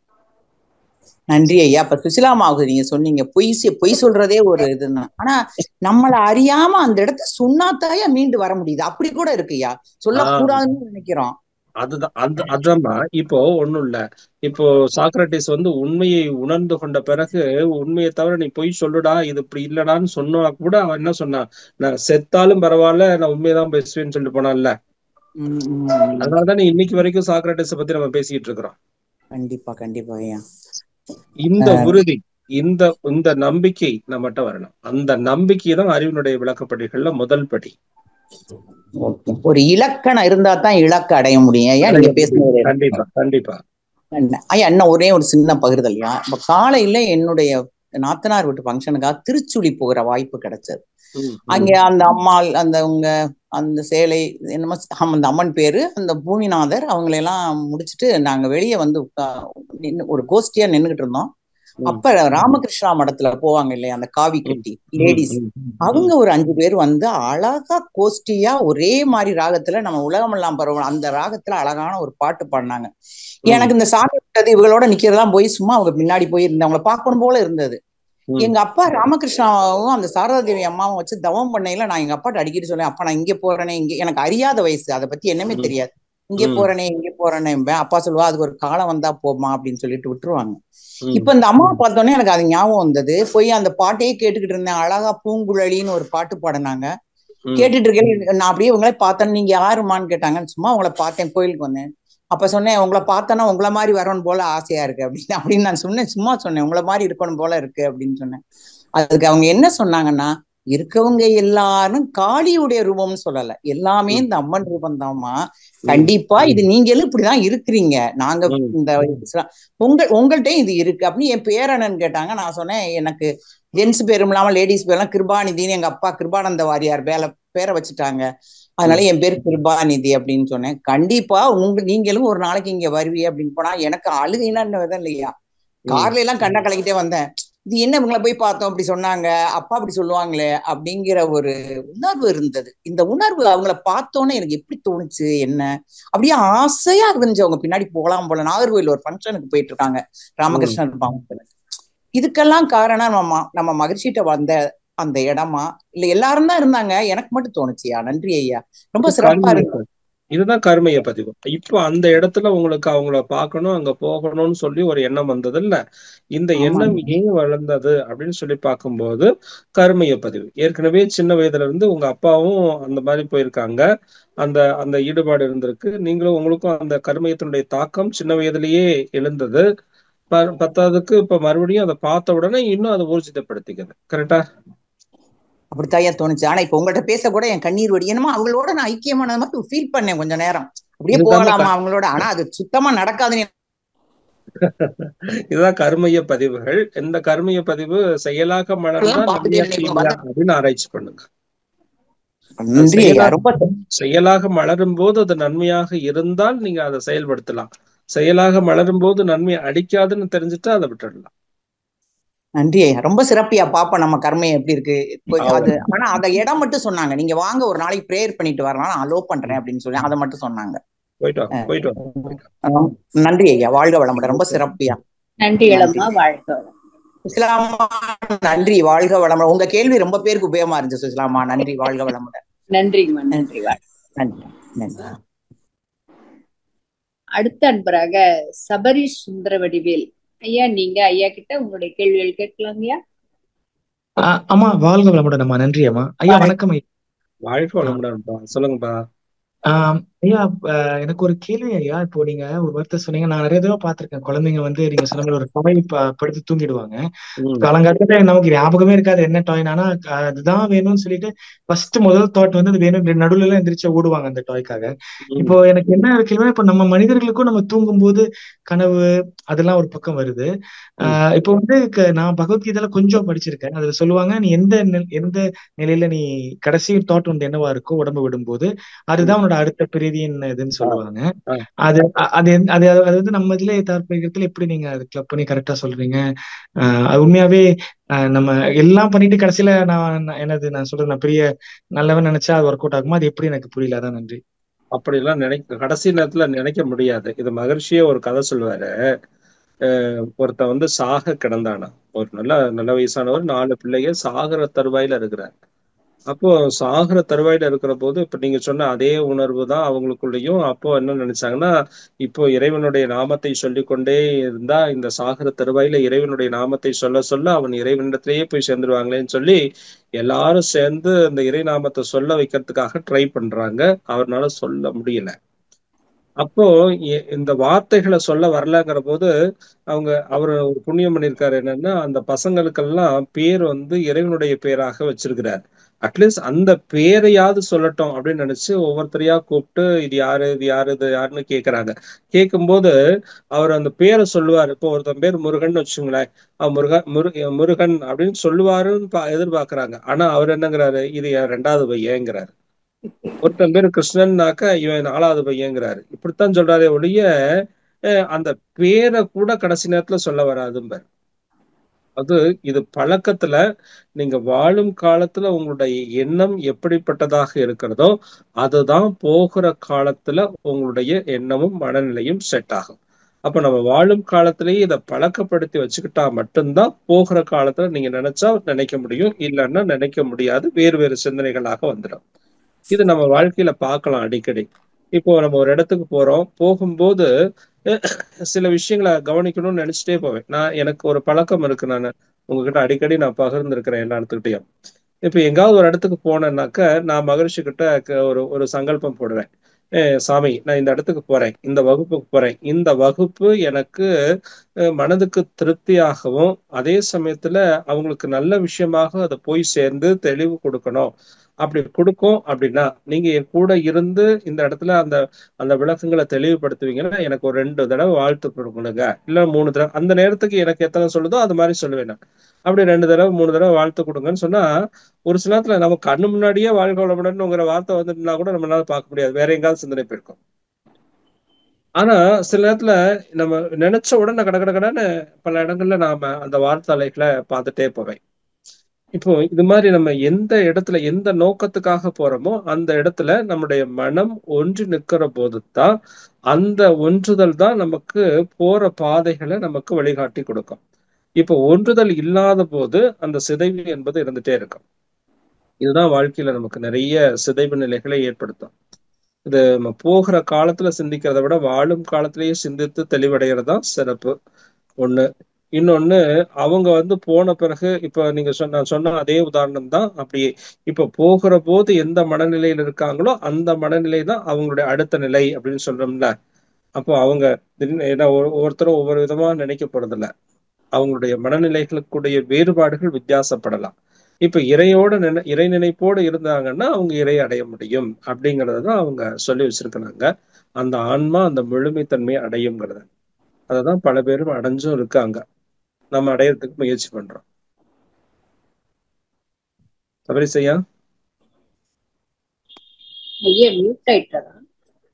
ஆமாங்க, மியூட் ஆயிட்டாரு. வாழ்க வளமுடன். நன்றிகள் ஐயா, வாழ்க வளமுடன். ஐயா குழந்தைங்க மட்டும் இல்லைங்கய்யா, நாம கூட ஒரு விஷயத்த சிந்திச்சுட்டே இருக்கிறோம்னு வைங்களேன். சிந்திச்சுட்டு சரி காலையில எழுந்தா ஒரு தெளிவு கிடைக்கும் அப்படின்னு நினைச்சிட்டு படுத்தோம்னா காலையில எழுந்துதான் அதே சிந்தனை தான் வருது. உதாரணத்துக்கு குழந்தை சொன்னேன் எல்லாருக்குமே. அதனாலதான் சாமி கூட நைட்டு படுக்கும் போது ஒரு தியானம் பண்ணிட்டு படுங்கன்னு சொல்றது. ஏன்னா அந்த இரவு முழுக்க நம்முடைய மன அலை வேகம் ஒரே ஃப்ரீக்வன்சில மெயின்டைன் ஆகும். அப்ப அந்த 12 மணி நேரம் 8 மணி நேரம்ங்கிற அளவுக்கு நம்ம ஒரே ஃப்ரீக்வன்சில மெயின்டைன் ஆகி பழகிடுச்சுன்னா அதுக்கப்புறம் நீங்க எப்ப நினைச்சாலும் அதே நிலைக்கு வந்துரும்ல. இது ஒரு விதமான தவம் பண்றதுக்கு ஒரு எளிமையான வழி. நன்றிகள் ஐயா, வாழ்க வளமுடன். அடுத்ததாக சிவசக்தி ஐயா, நீங்க ஐயா கிட்ட உங்களுடைய கேள்வியை கேட்கலாங்க. அன்மியூட் கொடுத்தாச்சுங்க. அம்மா வாழ்க வளமுடன். வாழ்க வளமுடன்மா. ஐயா வாழ்க வளமுடன். ஐயா வாழ்க வளமுடன். சொல்லுங்கம்மா. ஸ்ரீலங்கால இருந்து பேசுறேங்க ஐயா. சொல்லுங்கம்மா. நல்லா இருக்கீங்களா ஐயா? சூப்பரா இருக்கேம்மா. நீங்க நல்லா இருக்கிறீங்களா? நல்லா இருக்கேன் ஐயா, நல்லா இருக்கேன். மிக சிறப்பா இருந்துச்சுங்க ஐயா. உங்களோட சிந்தனை ஒவ்வொன்றுமே கேட்டுக்கிட்டே தான் இருக்க தோணு. கேள்வியே வருது இல்ல, இருந்தாலும் பேசுறதுக்காக ஒரு கேள்வி கட்டாயம் கேட்கணுமே ஐயா. ஏன்னா அப்பதான் கொஞ்சம் சந்தோஷமாவும் இருக்கும். ஐயா, நாங்க மௌனம் இருக்கிறோம் தானே ஐயா. ஒரு மௌனம் இருக்கிறோன்னா ஐயா, அன்றைய நாள் முழுக்க நாங்க என்னென்ன மாதிரி விஷயங்கள் செய்யணுங்க ஐயா, எப்படி இருக்கணும்? 2 கேள்வி இருக்குங்க ஐயா. ஓகேம்மா, சரி. ஒரு கேள்வி மௌனம் இருக்கும் போது நீங்க எப்படி இருக்கணும், என்ன செய்யணும் ஒரு நாள் முழுக்க அப்படின்னு கேக்குறீங்க, கரெக்டா? ஆமாங்க ஐயா. ஃபர்ஸ்ட் நீங்க மௌனம் இருக்க போகும்போது முதல்ல எடுத்த உடனேயே நம்ம மௌனத்தினுடைய ஆழ்நிலைக்கு போக முடியாது. ஃபர்ஸ்ட் வாய் பேசாம இருக்கிறதுக்கு மட்டும் முயற்சி பண்றது. ஒரு நாள் ஃபுல் டே வாய் பேசாம இருக்கிறோம், இது ஒரு விதமான மௌனம் தான். ஆனா அடுத்து கொஞ்ச நாள் ஆக நீங்க என்ன பண்ணணும்னா உடம்ப அசையாம இருக்க முயற்சி பண்ணணும். ஒரு இடத்துல உட்கார்ந்துட்டோம்னா அதுல எவ்வளவு நேரம் நம்மளால அசையாம உட்கார முடியுதுன்னு ட்ரை பண்ணணும். அப்ப வாயும் பேசாது உடம்பும் அசையாத நிலைக்கு போதில்ல. இந்த உடல் அசையாத நிலையில இருந்து பழகிருச்சுன்னு வச்சுங்க, 1 மணி நேரம் அரை மணி நேரம் நம்ம தவத்துல அசையாம இருக்கிறோம், அதான் 1 மணி நேரம் ஆக்கணும். 1 மணி நேரத்தை 2 மணி நேரம் ஆக்கணும். இப்படி அசையாம இருந்து பழகிட்டோம்னா உடல் அசையாத போது மனசு தானாகவே அடக்கம் பெற்றணும். அப்படி மனசு அடக்கம் பெற்ற நிலையதான் மகா மௌனம் அப்படின்னு சொல்றோம். உடல் அடக்கம் பெற்ற நிலையதான் காஷ்ட மௌனம் அல்லது கருவி மௌனம்னு சொல்றோம். வாய் அடக்கம் பெற்ற நிலையதான் வாக்கு மௌனம்னு சொல்றோம். இப்ப நாம செய்யறதெல்லாம் வெறும் வாக்கு மௌனம் தான் செய்துட்டு இருக்கிறோம். உடம்பு அசையுது, மனசு அசையுது, இதெல்லாம் செஞ்சுட்டு இருக்கிறோம் இல்லையா? அப்ப நம்ம இந்த உடல் அசையாம உட்கார்ந்து வாய் முதல்ல பேசாம இருந்து பழகி உடல் அசையாம இருக்கிறதுக்காக நம்ம என்ன பண்ணணும், ஒரு இடத்துல உட்கார்ந்து அரை மணி நேரம் தவம் செய்யணும். அப்புறம் ஒரு மணி நேரம் தற்சோதனை செய்யணும். தற்சோதனை அந்த நேரத்துல அந்த கணத்துக்கு என்ன எண்ணங்கள் வருதோ அதை பத்தியே சிந்திக்க என்ன ஆகும்னா அந்த 1.5 மணி நேரம் ஓடி போயிடும். அப்போ 1.5 மணி நேரம் நம்ம அசையாம ஒரு இடத்துல உட்கார்ந்து இருக்கிறோம், உடம்ப அசைக்கல இல்லையா? இப்படி ஒரே விஷயத்த நம்ம சிந்திக்கிறோம். அப்போ ஒரே விஷயத்த சிந்திச்சு அந்த ஒரு விஷயத்தையும் விட்டுட்டோம்னு வச்சுங்க, அதான் மகாமௌனம். சரி, அப்ப நீங்க ஃபர்ஸ்ட் ஆரம்ப காலத்துல வாய் பேசாம இருக்க பழகுங்க. அடுத்த கொஞ்ச நாள் என்ன பண்ணுங்கன்னா, பேசாம இருந்துகிட்டு உட்கார்ந்துகிட்டு தவம் பண்ணுங்க, தற்சோதனை செய்யுங்க. அப்புறம் கொஞ்ச நாள் ஆன உடனே அதையும் செய்யாம அப்படியே அசைவற்ற நிலையில உட்கார முயற்சி பண்ணுங்க. மனம் அசையாத நிலையில இருக்க முயற்சி பண்ணுங்க. அதுதான் சரிங்க கடைசி நிலை. அந்த நிலைக்கு போயிட்டீங்கன்னா அதான் மகா மௌன நிலை. சரிங்க. அப்ப அந்த அசையாம இருக்க கொள்ளங்கய்யா நாங்க எதுவுமே நினைக்க கூடாது, அப்படித்தானே சொல்றீங்க? நினைச்சீங்கன்னா அசைவீங்க. எந்த பொருளை நினைச்சாலும் அசைவீங்க. எதை நினைச்சா அசையாம இருக்க முடியுமோ அந்த பொருளை நினைச்சாதான் அசையாம இருக்க முடியும். அப்ப தியானமும் செய்யக்கூடாது, அப்படித்தானே ஐயா? அந்த தியானம்ங்கிறது தியானம் வந்து செய்வதற்குரிய பொருள் அல்லமா. தியானத்துல நீங்க இறைத்தன்மை அடையறீங்கல்ல, சுத்தவெளி. சுத்தவெளிங்கிறது அசைவற்ற பொருள் அல்ல. ஆமா ஐயா. அப்ப அந்த பொருளாகவே நீங்க மாறணும். தியானம் செய்ய முடியாது, அதுவா மாறணும். சரிங்க. அதுவா மாறிட்டீங்கன்னா உங்களால அசைய முடியாது. சரிங்க, நல்லா விளங்குச்சுங்க ஐயா. அப்படித்தானே போய் உட்கார்ந்தாங்க. இப்ப ரமண மகரிஷி பாத்தீங்கன்னா அந்த குகையில போய் உட்கார்ந்தாராம். எத்தனை வருஷம் உட்கார்ந்து இருந்தாருன்னே தெரியல. அப்புறம் அவர் உடம்பெல்லாம் அந்த பூச்சி எல்லாம் கடிச்சு புண்ணாகுதுன்னு சொல்லி தூக்கியாந்து வச்சுதானே வெளியில இங்க கீழே கொண்டு வந்து வச்சு ஆசிரமத்துல வச்சு அவருக்கு கொஞ்ச நாள்ல விழிப்பு நிலை கொண்டு வந்திருக்கிறாங்க இல்லையா? அது கொண்டு வரத்துக்கு அவங்க தயிர் சோறு மாதிரி கொடுத்து ஏதோ கொடுத்துதான் பண்ணதாங்கிறதெல்லாம் சொல்றாங்க, இருக்கதான் செய்யுது. அப்போ அசைவற்ற அந்த அந்த சுத்தவெளி தன்மைக்கு போயிட்டா இந்த புறச்சூழல் என்ன தாக்குதல் நடந்தாலும் அசையாது. சரிங்க. அந்த நிலைக்கு நம்ம போக முயற்சி பண்ணணும். போகணும். அது எப்ப செய்தா நல்லங்க ஐயா? என்ன மாதிரி டைம்கள்ல எப்பப்ப மௌனம் இருக்கலாம்னு கேக்குறீங்களா? மௌனம் இருக்கிறதுக்கு கால நேரங்கள் சரியா இந்த நாள்ல அந்த நாள்லாம் நீங்க பிக்ஸ் பண்ண வேண்டியது இல்லமா. நீங்க எப்ப வேணாலும் செய்யலாம்.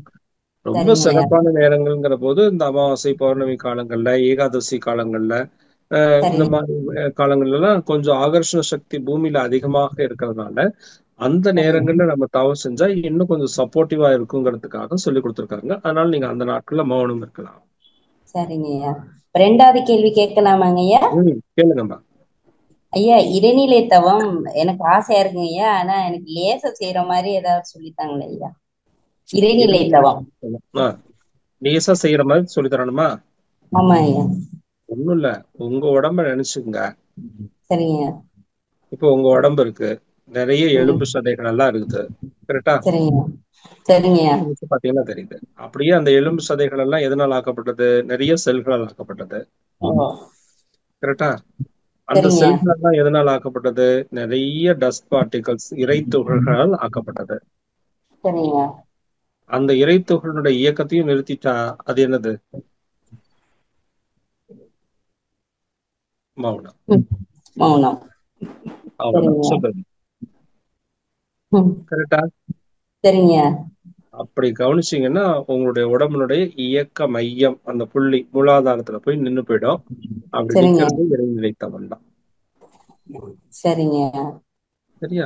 அது நமக்கு சொல்றதுக்காக புரியறதுக்காக என்ன சொன்னாங்கன்னா, இப்போ சுத்தவெளியில இருந்து ஆரம்பிச்சு இறை துகள்கள், வெண் துகள்கள், அதுல இருந்து பஞ்சபூதங்கள், அதுல இருந்து கோள்கள், அதுல இருந்து உயிரினங்கள், அதுல ஓரறிவுல இருந்து 6 அறிவு வரைக்கும் வந்த உயிரினங்கள், அந்த 6 அறிவு படுத்த உயிரினத்துல நாம வந்திருக்கிறோம் இப்படின்னு இந்த கதையெல்லாம் அதை சொல்ல சொல்ல சொல்ல நம்மளால நினைச்சுக்க முடியுங்கிறதுக்காக, கொஞ்சம் மனசை விரிவுபடுத்திக்க முடியுங்கிறதுக்காக சொல்லி கொடுத்தாங்க. சரிங்க. அதனால அப்படி நினைச்சுக்க முடிஞ்சா நினைச்சுங்க. ஒண்ணும் முடியலையா உங்க உடம்ப நீங்க அப்படியே கவனிங்கம்மா. சும்மா அசைவற்ற உட்கார்ந்து உட்கார்ந்து பார்த்து இந்த உடம்ப பாருங்க. சும்மா உங்க உடம்ப கவனிங்க. ஃபர்ஸ்ட் மூச்சை கவனிங்க. அந்த மூச்சு கவனிக்க அப்படியே மூச்சு குறையும் இல்ல, அப்போ உடம்ப கவனிங்க. சரிங்க. See yourself. ஃபர்ஸ்ட் உங்களை பாக்குறீங்க. அடுத்து perceive yourself. உங்களுக்குள்ளேயே ஊடுருவி போறீங்க. சரிங்க. அடுத்து ரியலைஸ் yourself. உங்களையே நீங்க ரியலைஸ் பண்றீங்க. நாம யாரு அப்படின்னு பார்த்தா ஒண்ணும் இல்லைன்னு தெரியும். அந்த ஒன்றுமில்லாத தன்மையை உணர்வதுதான் ரியலைசேஷன். சரியா? இந்த 3 வார்த்தை நான் வச்சுங்க. See yourself, perceive yourself, realize yourself.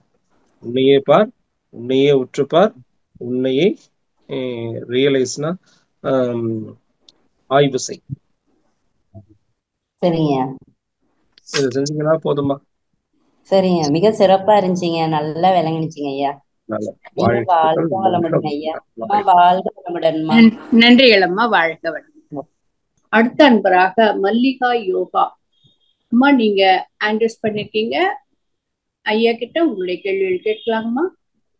ஐயா வாழ்க வளமுடன் ஐயா. வாழ்க வளமுடன்மா. திருச்செங்கோடுங்க ஐயா, மல்லிகா. இது இப்ப கண்ணாடி பயிற்சி தெளிவா எனக்கு நல்லா அம்சமா அமைஞ்சிருக்குங்க ஐயா. உங்களோட கண்ணாடி பயிற்சி தீப பயிற்சியோட ஸ்பீச் நான் பல தடவை கேட்டிருக்கேங்க ஐயா. நான் பேராசிரியர் தாங்க ஐயா. வந்து தீப பயிற்சியில எனக்கு ஒரு ஏதோ ஒரு குறை இருக்கிற மாதிரி, நம்ம பண்றதுல ஒரு குறை இருக்கிற மாதிரியா உணர்றேங்க ஐயா. நம்ம செய்யற செயல் அது வந்து எந்த இடத்துல கண்ணை இப்ப வந்து கண்ணாடியில முழுமையா நம்மளுடைய முகம் மறைஞ்சு இருள் ஆயிடுது, அதனால ஒரு தெளிவு தெரியுதுங்க ஐயா. ஆனா தீப பயிற்சியில எந்த நிலையில நம்ம கண்ணை பொத்துறது அப்படிங்கறது எனக்கு ஒரு ஒரு சின்ன ஒரு நெருடலாவே இருந்து. ஒண்ணும் இல்லம்மா, தீப பயிற்சியில ஒரு நிமிஷம் தான் நம்ம பாக்குறோம், ரொம்ப நேரம் நீங்க அங்க பார்க்க வேண்டியது இல்லை. அது கண்களை பார்க்கிற போது உங்களுக்கு நிறைய ஜீவகாந்த செலவுதான் இருக்கும். அப்போ தீபத்துல கூர்ந்து பாக்குறது எதுக்குன்னா, கண்களை செமிட்டாம ஒரு கூர்ந்த உணர்வோடு பார்க்கணுங்கிறதுக்காக தான் தீபத்தை வைத்துக்கொண்டு பார்க்கிறோம். அப்படி பார்க்கும்போது உங்க கண்ணுல இருந்து அபரிமிதமான ஜீவகாந்தம் எழுச்சி பெற்று வெளியில போகும் இல்லையா? அது எந்த அளவுக்கு வெளியில போகுதோ அப்ப கண்ணுல ஒரு விதமான ஒரு பிரஷர் தெரியும்ல, அப்ப நீங்க கண்களை பத்தி உள்ள கவனிக்கணும். ஒரு பிரஷர் தெரியற மாதிரியான உணர்வு வரும்போது கண்களை பொத்திக்கணும். அவ்வளவுதான். ஆமா ஆமாமா. அது நம்ம கண்ணு வழியா ரொம்ப நேரம் டிவி பார்த்துட்டே இருக்கோம். டிவி பார்த்துட்டே இருக்கிற போது கண்ணு ஒரு மாதிரி கண்ணை மூடுனா நல்லா இருக்கும் அப்படிங்கிற ஒரு எண்ணம் வருமா இல்லையா? புரியுதுங்க. அது ஒரு விதமா கண்ணு எரிச்சலோ இல்லைன்னா ஒரு மாதிரி ஒரு தானாவே கண்ணு மூடும், அது இயற்கை உங்களுக்கு. கரெக்டா? அதே மாதிரி நீங்க தீப சுடரை கூர்ந்து ரொம்ப நேரம் கவனிச்சீங்கன்னா அது தானாகவே அந்த ஒரு நிமிஷத்துல கண்ணு மூடிடும். அதனால இதுக்கு நீங்க முயற்சி பண்ண வேண்டியது இல்லை, நீங்க அதை கவனிக்க வேண்டியது இல்லை. நீங்க தீப சுடரை பார்க்கணுங்கிறதுல மட்டுமே உங்களுடைய கவனத்தை செலுத்தினீங்கன்னா போதும். புரியுதுங்க ஐயா. இன்னொரு கேள்விங்க ஐயா. இப்ப வந்து நான் தொடர் மௌனம் கொஞ்ச நாள் தொடர் மௌனமா அடிக்கடி இருக்கிற பழக்கம் உண்டுங்க ஐயா. அப்படி தொடர் மௌனம் இருக்கும்போது ஒரு நாளைக்கு என்னுடைய தவத்திலையும் என்னுடைய தற்சோதனையிலும் எனக்கு இருக்கிற ஒரு தெளிவும் சிந்தனையும் எல்லா நாளும் இருக்கிறது இல்ல. அதுக்கு வந்து வெளி உலகத்துல எந்த தொடர்பும் இல்லாம இருக்கும் போது கூட வெளி உலக தொடர்பும் கிட்டத்தட்ட எல்லாமே துண்டிச்சுக்கிட்டே வர்றேங்க ஐயா. நான் வந்து வீட்டுல தவமையம் வச்சிருக்கேங்க ஐயா. கீழே வீடும் மேல வந்து தவமையம் வச்சு புதுசா அதுக்காக இது பண்ணங்க ஐயா. கொஞ்சம் நான் ஆன்ம தூய்மை அடையணும், முழுமை அடையணுங்கிறதுக்காக இதுல முழுசா கான்சென்ட்ரேஷன் பண்ணிட்டு இருக்கேங்க ஐயா. ஒரு நாளைக்கு நிலை நல்லா இருக்கு, இன்னைக்கு நான் ஒரு மன நிறைவு தெரியுதுங்க ஐயா. இன்னொரு நாளைக்கு அந்த நிறைவு தெரியறது இல்ல. இருக்காதுமா, எல்லா நாளும் ஒரே மாதிரி இருக்கிறதுக்கு வாய்ப்பு இல்லை. ஏன்னா இந்த கருமையம் சிறப்படைகிறதுக்கு 6 காரணங்கள் சாமி சொன்னார் இல்லையா? நம்மளுடைய கரு மையம் கொண்டு இருக்கிறது வெளிப்படணும். அந்த உள்ள இருக்கக்கூடிய அந்த தெய்வீகம் நம்மகிட்ட வெளிப்படுவதற்கு ஒரு 6 காரணங்களால அது சிரமப்படுது. 1 உணவு, எண்ணம், செய்கை, ககனத்தில் கோள்கள் நிலை, சந்தர்ப்பத்தால் வரும் இயற்கை சீற்றங்களின் மோதல், இன்னொன்னு தெய்வீ கருவமை.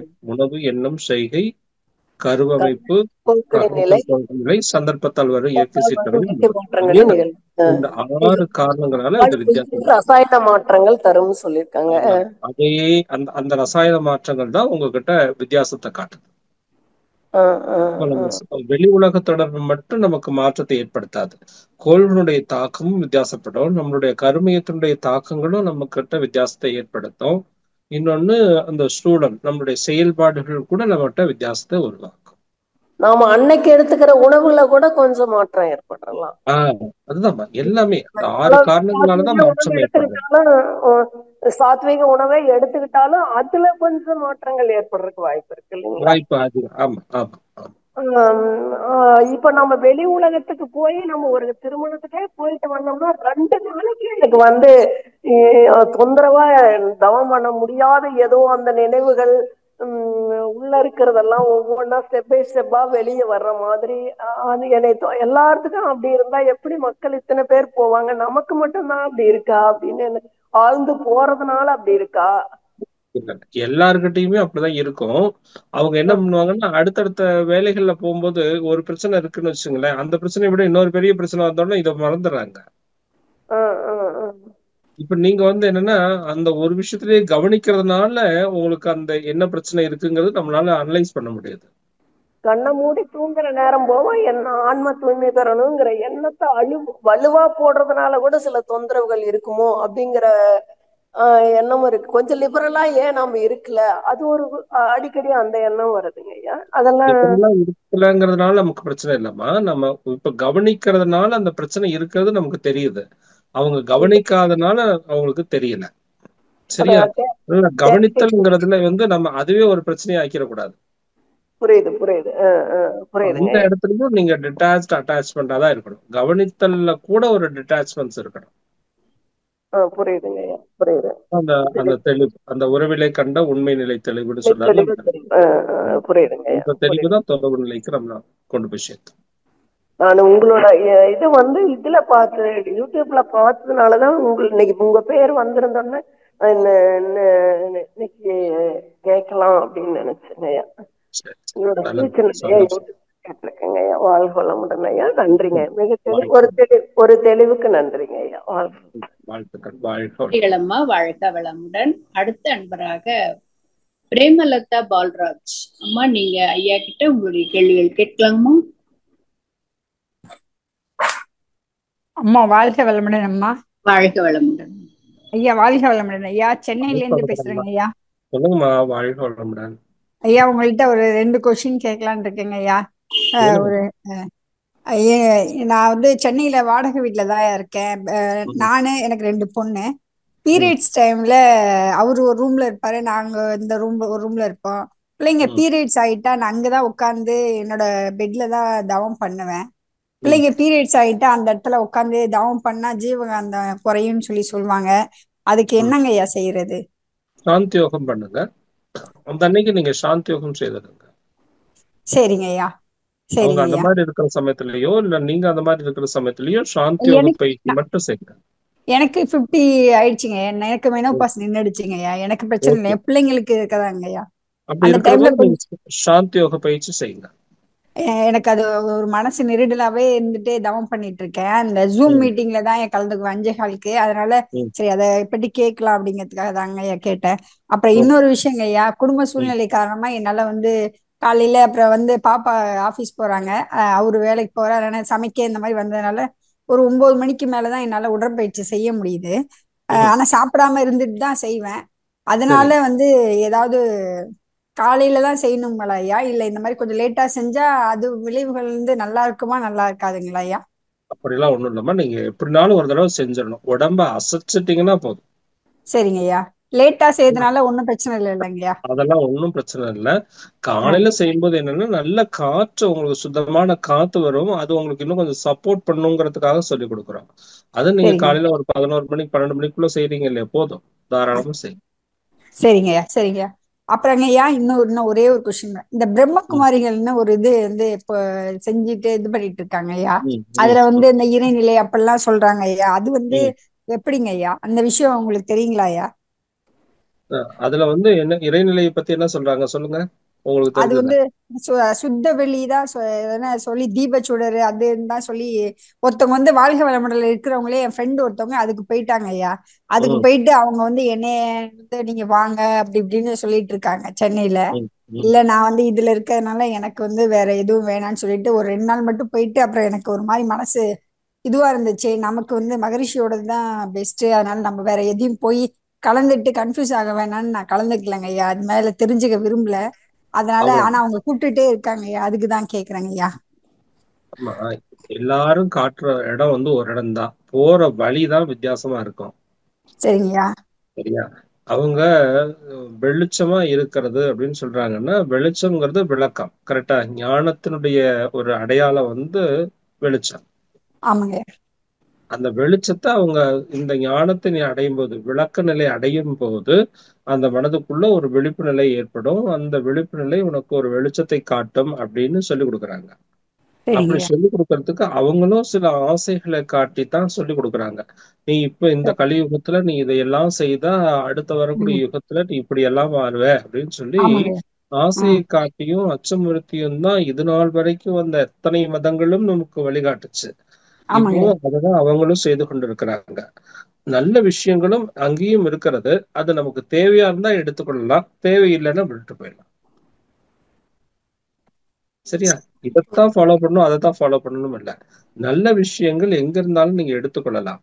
அதுல நமக்கு தெரிந்த அளவுல மகரிஷி சொல்லி கொடுத்த விஷயங்கள் எல்லா தத்துவங்களும் நீங்க எங்க போய் எதை ஆராய்ச்சி பண்ணாலும், எங்க என்ன சொல்லி கொடுத்தாலும் நீங்க அதை நம்ம பயிற்சியில பாத்தீங்கன்னா அது எங்கேயோ ஒரு இடத்துல நம்ம பயிற்சிக்குள்ள இருக்கிறத நம்ம கண்டுபிடிச்சிடணும். அதனால கிடைச்ச ஒரு விஷயத்த நீங்க ஃபாலோ பண்ணிட்டா போதும். இதை நல்லா செய்யுங்க, அதுவே உங்களுக்கு தேவையான விளக்கத்தை கொடுக்கும். அங்கங்க போய் அலைய வேண்டிய அவசியம் இல்லை. வாழ்க வளமுடன். மியூட் ஆயிட்டாங்கய்யா. வாழ்க வளமுடன். ஓகே, நன்றிகள் அம்மா. வாழ்க வளமுடன். அடுத்ததாக வளர்மதி அம்மா, நீங்க ஐயா கிட்ட உங்களுடைய கேள்விகள் கேட்கலாமா? வாழ்க வளமுடன். கேக்குதுங்களாம்மா? கேக்குதுங்கம்மா. ஐயா வாழ்க வளமுடன். ஐயா சொல்லுங்கம்மா. ஐயா இப்போ நம்ம இந்த ஜீவ சமாதிகளுக்கு எல்லாம் போறோம் இல்லைங்களா? இப்ப கூட மகா சிவராத்திரி வந்தது. கோயிலுக்கு எல்லாம் போறதெல்லாம் நான் குறைச்சிட்டேன். ஆனாலும் மகா சிவராத்திரி சரி போலாம். ஃபர்ஸ்ட் நான் சாய்பாபா சாய் டிவோட்டியா தான் இருந்தேன். அப்புறம் தான் நம்ம மகரிஷி கிட்ட வந்தேன். அப்படி இருக்கச்சே சரி போலான்னு போய் உட்காந்து தவம். இப்பதான் நமக்கு தெரிஞ்சிடுச்சு. சரி தவம் பண்ண உட்காந்துட்டேன். ரொம்ப கூட்டம், சாமி கூட பார்க்க முடியல. உட்காந்துட்டேன். அப்போ ஒருத்தர் சாய் சாய் கூப்பிட்டுட்டு இருந்தா. அது எனக்குள்ளேயே நான் கேள்வி கேட்டுப்பேன், என்னப்பா நான் இப்படி எல்லாம் வரேனே. எனக்கு போன வாரம் ஒரு பேராசிரியர் எதுக்கு கோயிலுக்கெல்லாம் போறீங்க நீங்க, நமக்கு இங்கேயே எல்லாம் கிடைக்குது மகரிஷி கிட்ட, கோயில் போறதெல்லாம் தவிர்த்துருங்க அப்படின்னு ஒரு பேராசிரியர் சொன்னார். அப்ப நம்ம சரி இது மகா சிவராத்திரி ஆச்சே, இத்தனை நாள் பழக்கப்பட்டதாச்சேன்னு சரி போயிட்டேன். உட்காந்தேன். அங்க யாரோ ஒரு சாய் சாயின்னு கூப்பிடுறது குரல் கேட்டுச்சு. அப்புறம் ஒருத்தர் ஒரு பையில வாழ்க வளமுடன் எழுதி எடுத்துட்டு போனதையும் பார்த்தேன். சோ அப்ப நம்ம குரு எல்லாம் நம்ம கூடயே தான் இருக்காங்க, நம்ம பண்றது தப்பு இல்ல அப்படின்னு தோணுச்சு. இது கரெக்டா சரிங்களா ஐயா? அவ்வளவுதான், ஒன்னும் தவறு இல்லை. நீங்க எதை செய்தாலும் அந்த சூழல் உங்களை எந்த இடத்துக்கு கொண்டு போய் சேர்த்தணுமோ அந்த இடத்துலதான் கொண்டு போய் சேர்த்தணும். நம்மளுடைய அறிவினுடைய நிலைகள் எங்க இருக்கோ அதுக்கு தகுந்த அப்படி இந்த துல்லிய சமதள சேர்மி அதை அந்தந்த இடத்துல நம்மளை கொண்டு போய் வைக்கதான் செய்யும். சரியா? நம்ம வலுக்கட்டாயமா இழுத்துட்டு வந்தாலும் அது அங்கதான் போய் நிக்கும். அந்த தெளிவு நமக்கு வர வர வர அந்த இடத்துல இருந்து அடுத்த நிலைக்கு நம்ம உயர்ந்து வரணும். தெளிவு வரணும். மனதுல தெளிவு வரும்போதுதான் அடுத்தடுத்த நிலைகளுக்கு நம்ம போக முடியும். நம்ம தெளிவு இல்லாம நம்ம வலுக்கட்டாயமா படுத்தி நம்ம அடுத்தடுத்த நிலைகளுக்கு நம்ம போகும்போது மனசு ஒரு இடத்துல நிக்காது. இதுலயும் நிக்க முடியாம அதுலயும் நிக்க முடியாம சிரமப்படும். அந்த தெளிவை கொடுக்கறதுக்குதான் நீங்க பயிற்சி அப்படின்னு வேண்டு. நீங்க சொல்லிக் கொடுக்குற எல்லா பயிற்சியும் உங்களுக்கு ஒரு தெளிவை கொடுக்கும். அந்த தெளிவு என்ன பண்ணோம்னா உங்களுக்கு எங்க எப்படி இருக்கணும் அப்படிங்கறதையும் சொல்லிக் கொடுக்கும். இப்ப நீங்க அந்த கோயிலுக்கே போனாலும் கூட இப்போ முதல்ல போனதுக்கும் இப்ப நீங்க அந்த கோயிலுக்கு போறதுக்கும் வித்தியாசம் இருக்கும். கண்டிப்பா நீங்க எல்லாருடைய அனுபவத்திலயும் இருக்கும். முதல்ல ஆரம்ப நீங்க மனவளக்கலைக்கு வர்றதுக்கு முன்னாடி ஒரு கோயிலுக்கு போகும்போது உங்களுடைய மனநிலை எப்படி இருந்ததோ அந்த மனநிலை இப்ப இருக்காது. கண்டிப்பாங்க. இப்ப வேறு விதமா சிந்திக்கும். அங்க போகும்போது அங்க இருக்கக்கூடிய உண்மை தன்மையை உணர்வதற்கு முயற்சி செய்யும். முதல்ல முயற்சி கூட செய்யாது. அது பக்தியா வேண்டிட்டு வரும். இப்ப வேண்டாது. கண்டிப்பா. அதுதான் இதுல இருக்க தெரியும். வாழ்க வளமுடன். நன்றி ஐயா.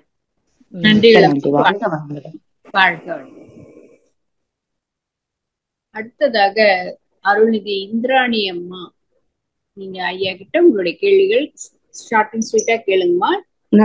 நன்றி அம்மா. வாழ்க வளமுடன். நிகழ்ச்சி நிறைவு செய்ய டைம், கொஞ்சம் ஷார்ட் அண்ட் ஸ்வீட்டா கேளுங்க. ஓ, அதே முதல்ல சொல்லிட்டீங்களே ஐயா. வாழ்க வளமுடன். என்னோட கேள்வி நல்லா இருக்கு ஐயா. என்னோட கேள்வி லெங்க்தியா இருக்குமே ஐயா, கேட்கவான்னு கேட்போம்னு நினைச்சேன். அதுக்குள்ள அண்ணன் போட்டுட்டாங்க அம்மா. நான் ரொம்ப நாளா எதிர்பார்த்துட்டு இருந்தேன் ஐயா, சரியான நபர்கிட்ட இதன் கண் விடல் இவன் கண் விடல்னு உங்கள்கிட்ட தான் அந்த கேள்வியை கேட்க முடியும்னு நான் அடகாத்து வச்சிருக்கேன்.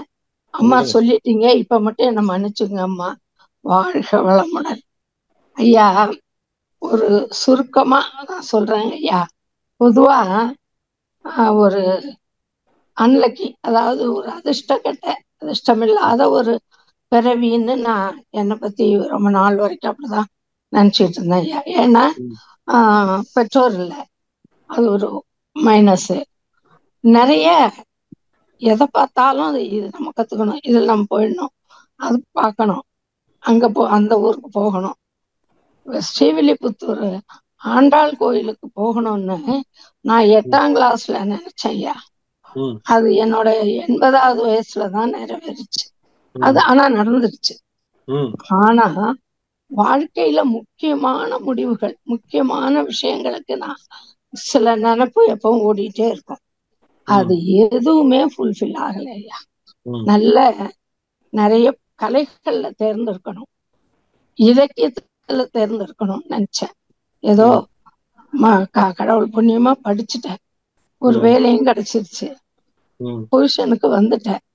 இலக்கியத்தை கைவிட்டுட்டேன், டியூட்டினால இலக்கியத்தை விட்டுட்டேன். ஆனா அப்பப்ப பட்டிமன்றம், வழக்காடு மன்றம் போன்ற இதுல எல்லாம் இலக்கிய சொற்பொழிவுல எல்லாம் கலந்துக்கிட்டு போயிட்டு வருவேன். அது ஒரு நிறைவா இருந்ததுன்னு வச்சுங்க. நிறைவு இல்லை, நிறைவா பண்ணிக்கிட்டேன்.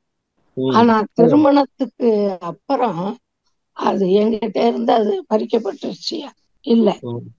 அப்புறம் நான் என்ன எதுல ஈடுபடுத்துறது என்ன அப்படின்னு யோசிச்சு சொன்ன மாதிரி சின்ன வயசுல நான் சொல்லுவேன், I would be a scholar in English அப்படின்னு. அதை தொடர்ந்து படிச்சு தனியா லிட்ரேச்சர் எழுதுவோம்னு நினைச்சேன். அதுவும் என்னால முடியல, பல காரணம் முடியல. தமிழ் புலவ படிப்போம், புலவருக்கு 1 வருஷம் படிச்சு பரீட்சை எழுத போறேன், நோ அப்ஜெக்ஷன் சர்டிபிகேட் எல்லாம் வாங்கி கொடுத்து போற சமயத்துல ஏதோ ஒரு தடங்கள், போக முடியல, அதையும் விட்டுட்டேன். பிறகு ஒரு 45ல இருந்து 50 வயசுக்குள்ள நினைக்கிறேன், வேதாத்திரியத்தை எனக்கு கிடைச்சதுன்னா ஒரு இக்கட்டான ஒரு ஆக்சிடென்ட்ல நான் அடிபட்டு இருக்கும்போது இவங்களை இங்க சேருங்க, அவங்க பீஸ்ஃபுல்லா இருப்பாங்க அப்படின்னு மற்றவங்க எல்லாம் சொல்லி போனாங்க. போகும்போது எனக்கு அவ்வளவு ஆர்வம் இல்லை. அவங்க சொன்னாங்க, தீட்சையெல்லாம் கொடுத்தாங்க. ஆனா அந்த புத்தகங்கள் எல்லாம் படிச்சேன் ஐயா, சாமிஜி புத்தகங்கள் புத்தகம் படிக்கிறது எனக்கு எப்பவுமே பிடிக்கும். படிச்ச உடனே ஆஹா, நம்ம தேடின இடம் இதுதான், நம்ம இதை இறுக்கி பிடிச்சிக்கிட்டு இதுல ஸ்டெப் பை ஸ்டெப்பா மேல போயிடணும் அப்படின்னு ஒரு தீர்மானமே எனக்கு நானே தீர்மானம் பண்ணிக்கிட்டு கலந்துக்கிட்டேன். எல்லா இடங்களுக்கும் போவேன், தத்துவ விளக்கம் கொடுக்கறதுக்கு ஊர்களுக்கெல்லாம் போவேன். என்னுடைய வீட்டு மாடியிலே மன்றம், பெண்கள் தவ மையம் வச்சு நடத்தினேன். எல்லாம் இருந்தது, அதுலயே சில சிக்கல் இருந்தது. ஆனா ஒரே அடியா அந்த அறக்கட்டளையே இழுத்து மூடுற மாதிரி ஒரு நிலைமை வந்து அதுவும் தடையாயிடுச்சு. நான் அதுக்கு என்ன காரணம், நான் மனசுக்குள்ள எனக்கு நினைச்சேன்னா, நம்ம வம்சத்துல யாருமே ஆன்மீகத்துக்கு போகல, எல்லாரும் பக்தின்னு கோயிலா போயிருக்காங்க, நம்ம மட்டும் ஆன்மீகத்துக்கு வந்திருக்கோங்கிற ஒரு கெத்து, அது ஒரு சின்னோண்டு, ரொம்ப ரொம்ப கொஞ்சம், ஆனா என்ன பத்தி தெரியும்ல, ஒரு கர்வம் இருந்தது. அதனாலயோ சந்தர்ப்ப சூழ்நிலையோ என்ன தெரியல, எனக்கு இது டிப்ளமா படிச்சேன், ஏஜ் பார் ஆயிடுச்சு, துணை பேராசிரியர் ட்ரைனிங்க்கு, அதுவும் கைவிட்டு போயிட்டது. கைவிட்டு போன உடனே நான் அகத்தாய்வு பண்ணிடுவேன் ஐயா. அகத்தாய்வு தெரியாததுக்கு முன்னே பண்ணிடுவேன். ஓஹோ, நாம இப்படி ஒரு கர்வம் வந்து மனசுல, அதனாலதான் சரி விட்டுட்டேன் ஐயா. சொல்ல போனா ஒரு 3 வருஷம் போல அது போகவே இல்லை. என்னாச்சுன்னு எல்லாரும் கேட்டா நான் பொறுப்பாச்சு. அப்புறம்தான் நான் முட்டாள்தனம் பண்ணக்கூடாது அப்படின்னு 1000 சங்கல்பம் 1000 சாரி கேட்டுக்கிட்டு மகரிஷிட்ட மன்றத்துக்கு போக ஆரம்பிச்சிட்டேன். அது தொடர்ந்தது, நல்லா இருந்தது. கடைசியா கொரோனா வந்தது. எனக்கு அந்த ஒரு ஆன்மீக தொண்டும் செய்யக்கூடிய வாய்ப்பு வசதி இல்லாம என்ன மற்றவங்க கவனிச்சுக்கிற மாதிரி நான் எங்க பையன் வீட்டுல சென்னையில தங்குறாப்புல ஆயிடுச்சு சூழ்நிலை. இப்போ இந்த ஒரே ஒரு பற்றுக்கோடு என்னன்னு கேட்டீங்கன்னா ஜூம் தான். இது இல்லைன்னாக்க ஒரு நாளைக்கு இப்ப நான் உங்களோட ஆரம்ப ஸ்பீச்சை தவற விட்டேன். அது உறுத்திக்கிட்டே இருக்கு. இருந்தாலும் பரவாயில்லன்னு தொடர்றேன். முன்ன நான் செய்ய மாட்டேன். நமக்கு கிடைக்கணும்னு இருந்தா கிடைச்சிருக்கும்ல. இல்ல எல்லாம் யூடியூப்ல வந்துருதேம்மா ஐயா, இப்பதான் எல்லாம் யூடியூப்ல வந்துருது. நீங்க யூடியூப்லயே பாத்துக்கலாம். அதேதான். இப்ப இதுவாது கடைசி வரைக்கும் எனக்கு கிடைக்குமா நினைக்குமாங்கிற ஒரு சந்தேகம். அதுக்குதான் நான் உங்களை கேட்கிறேன். ஐயா, இது எனக்கு எந்த வகையில நான் இதை சர்வீஸ் பண்ணலாம் ஐயா? இப்போதைக்கு நீங்க உங்க சர்வீஸ் எப்படி இருக்கணும்னா, இப்போ நம்மளுடைய வயோதிகம், இன்னொன்னு நமக்கு இருக்கக்கூடிய எக்ஸ்பீரியன்ஸ், இதை வச்சு நீங்க என்ன பண்ணணும், உங்களுடைய எண்ண அலைகளை மட்டும் இந்த சமுதாயத்துக்கு கொடுத்துட்டே இருக்கணும். அது உங்களுக்கு தெரிந்த அன்பர்கள், உங்களுக்கு இவங்கெல்லாம் இந்த பயிற்சி கத்துக்கணும், அவங்க கத்துக்கிட்டா நல்லா இருப்பாங்கன்னு நீங்க யாரெல்லாம் நினைக்கிறீங்களோ அவங்களை எல்லாம் மனதுல நினைச்சு எந்நேரமும் வாழ்த்தி கொண்டே இருக்கிறது தான் இப்போ நீங்க செய்யக்கூடிய மிகப்பெரிய சேவை.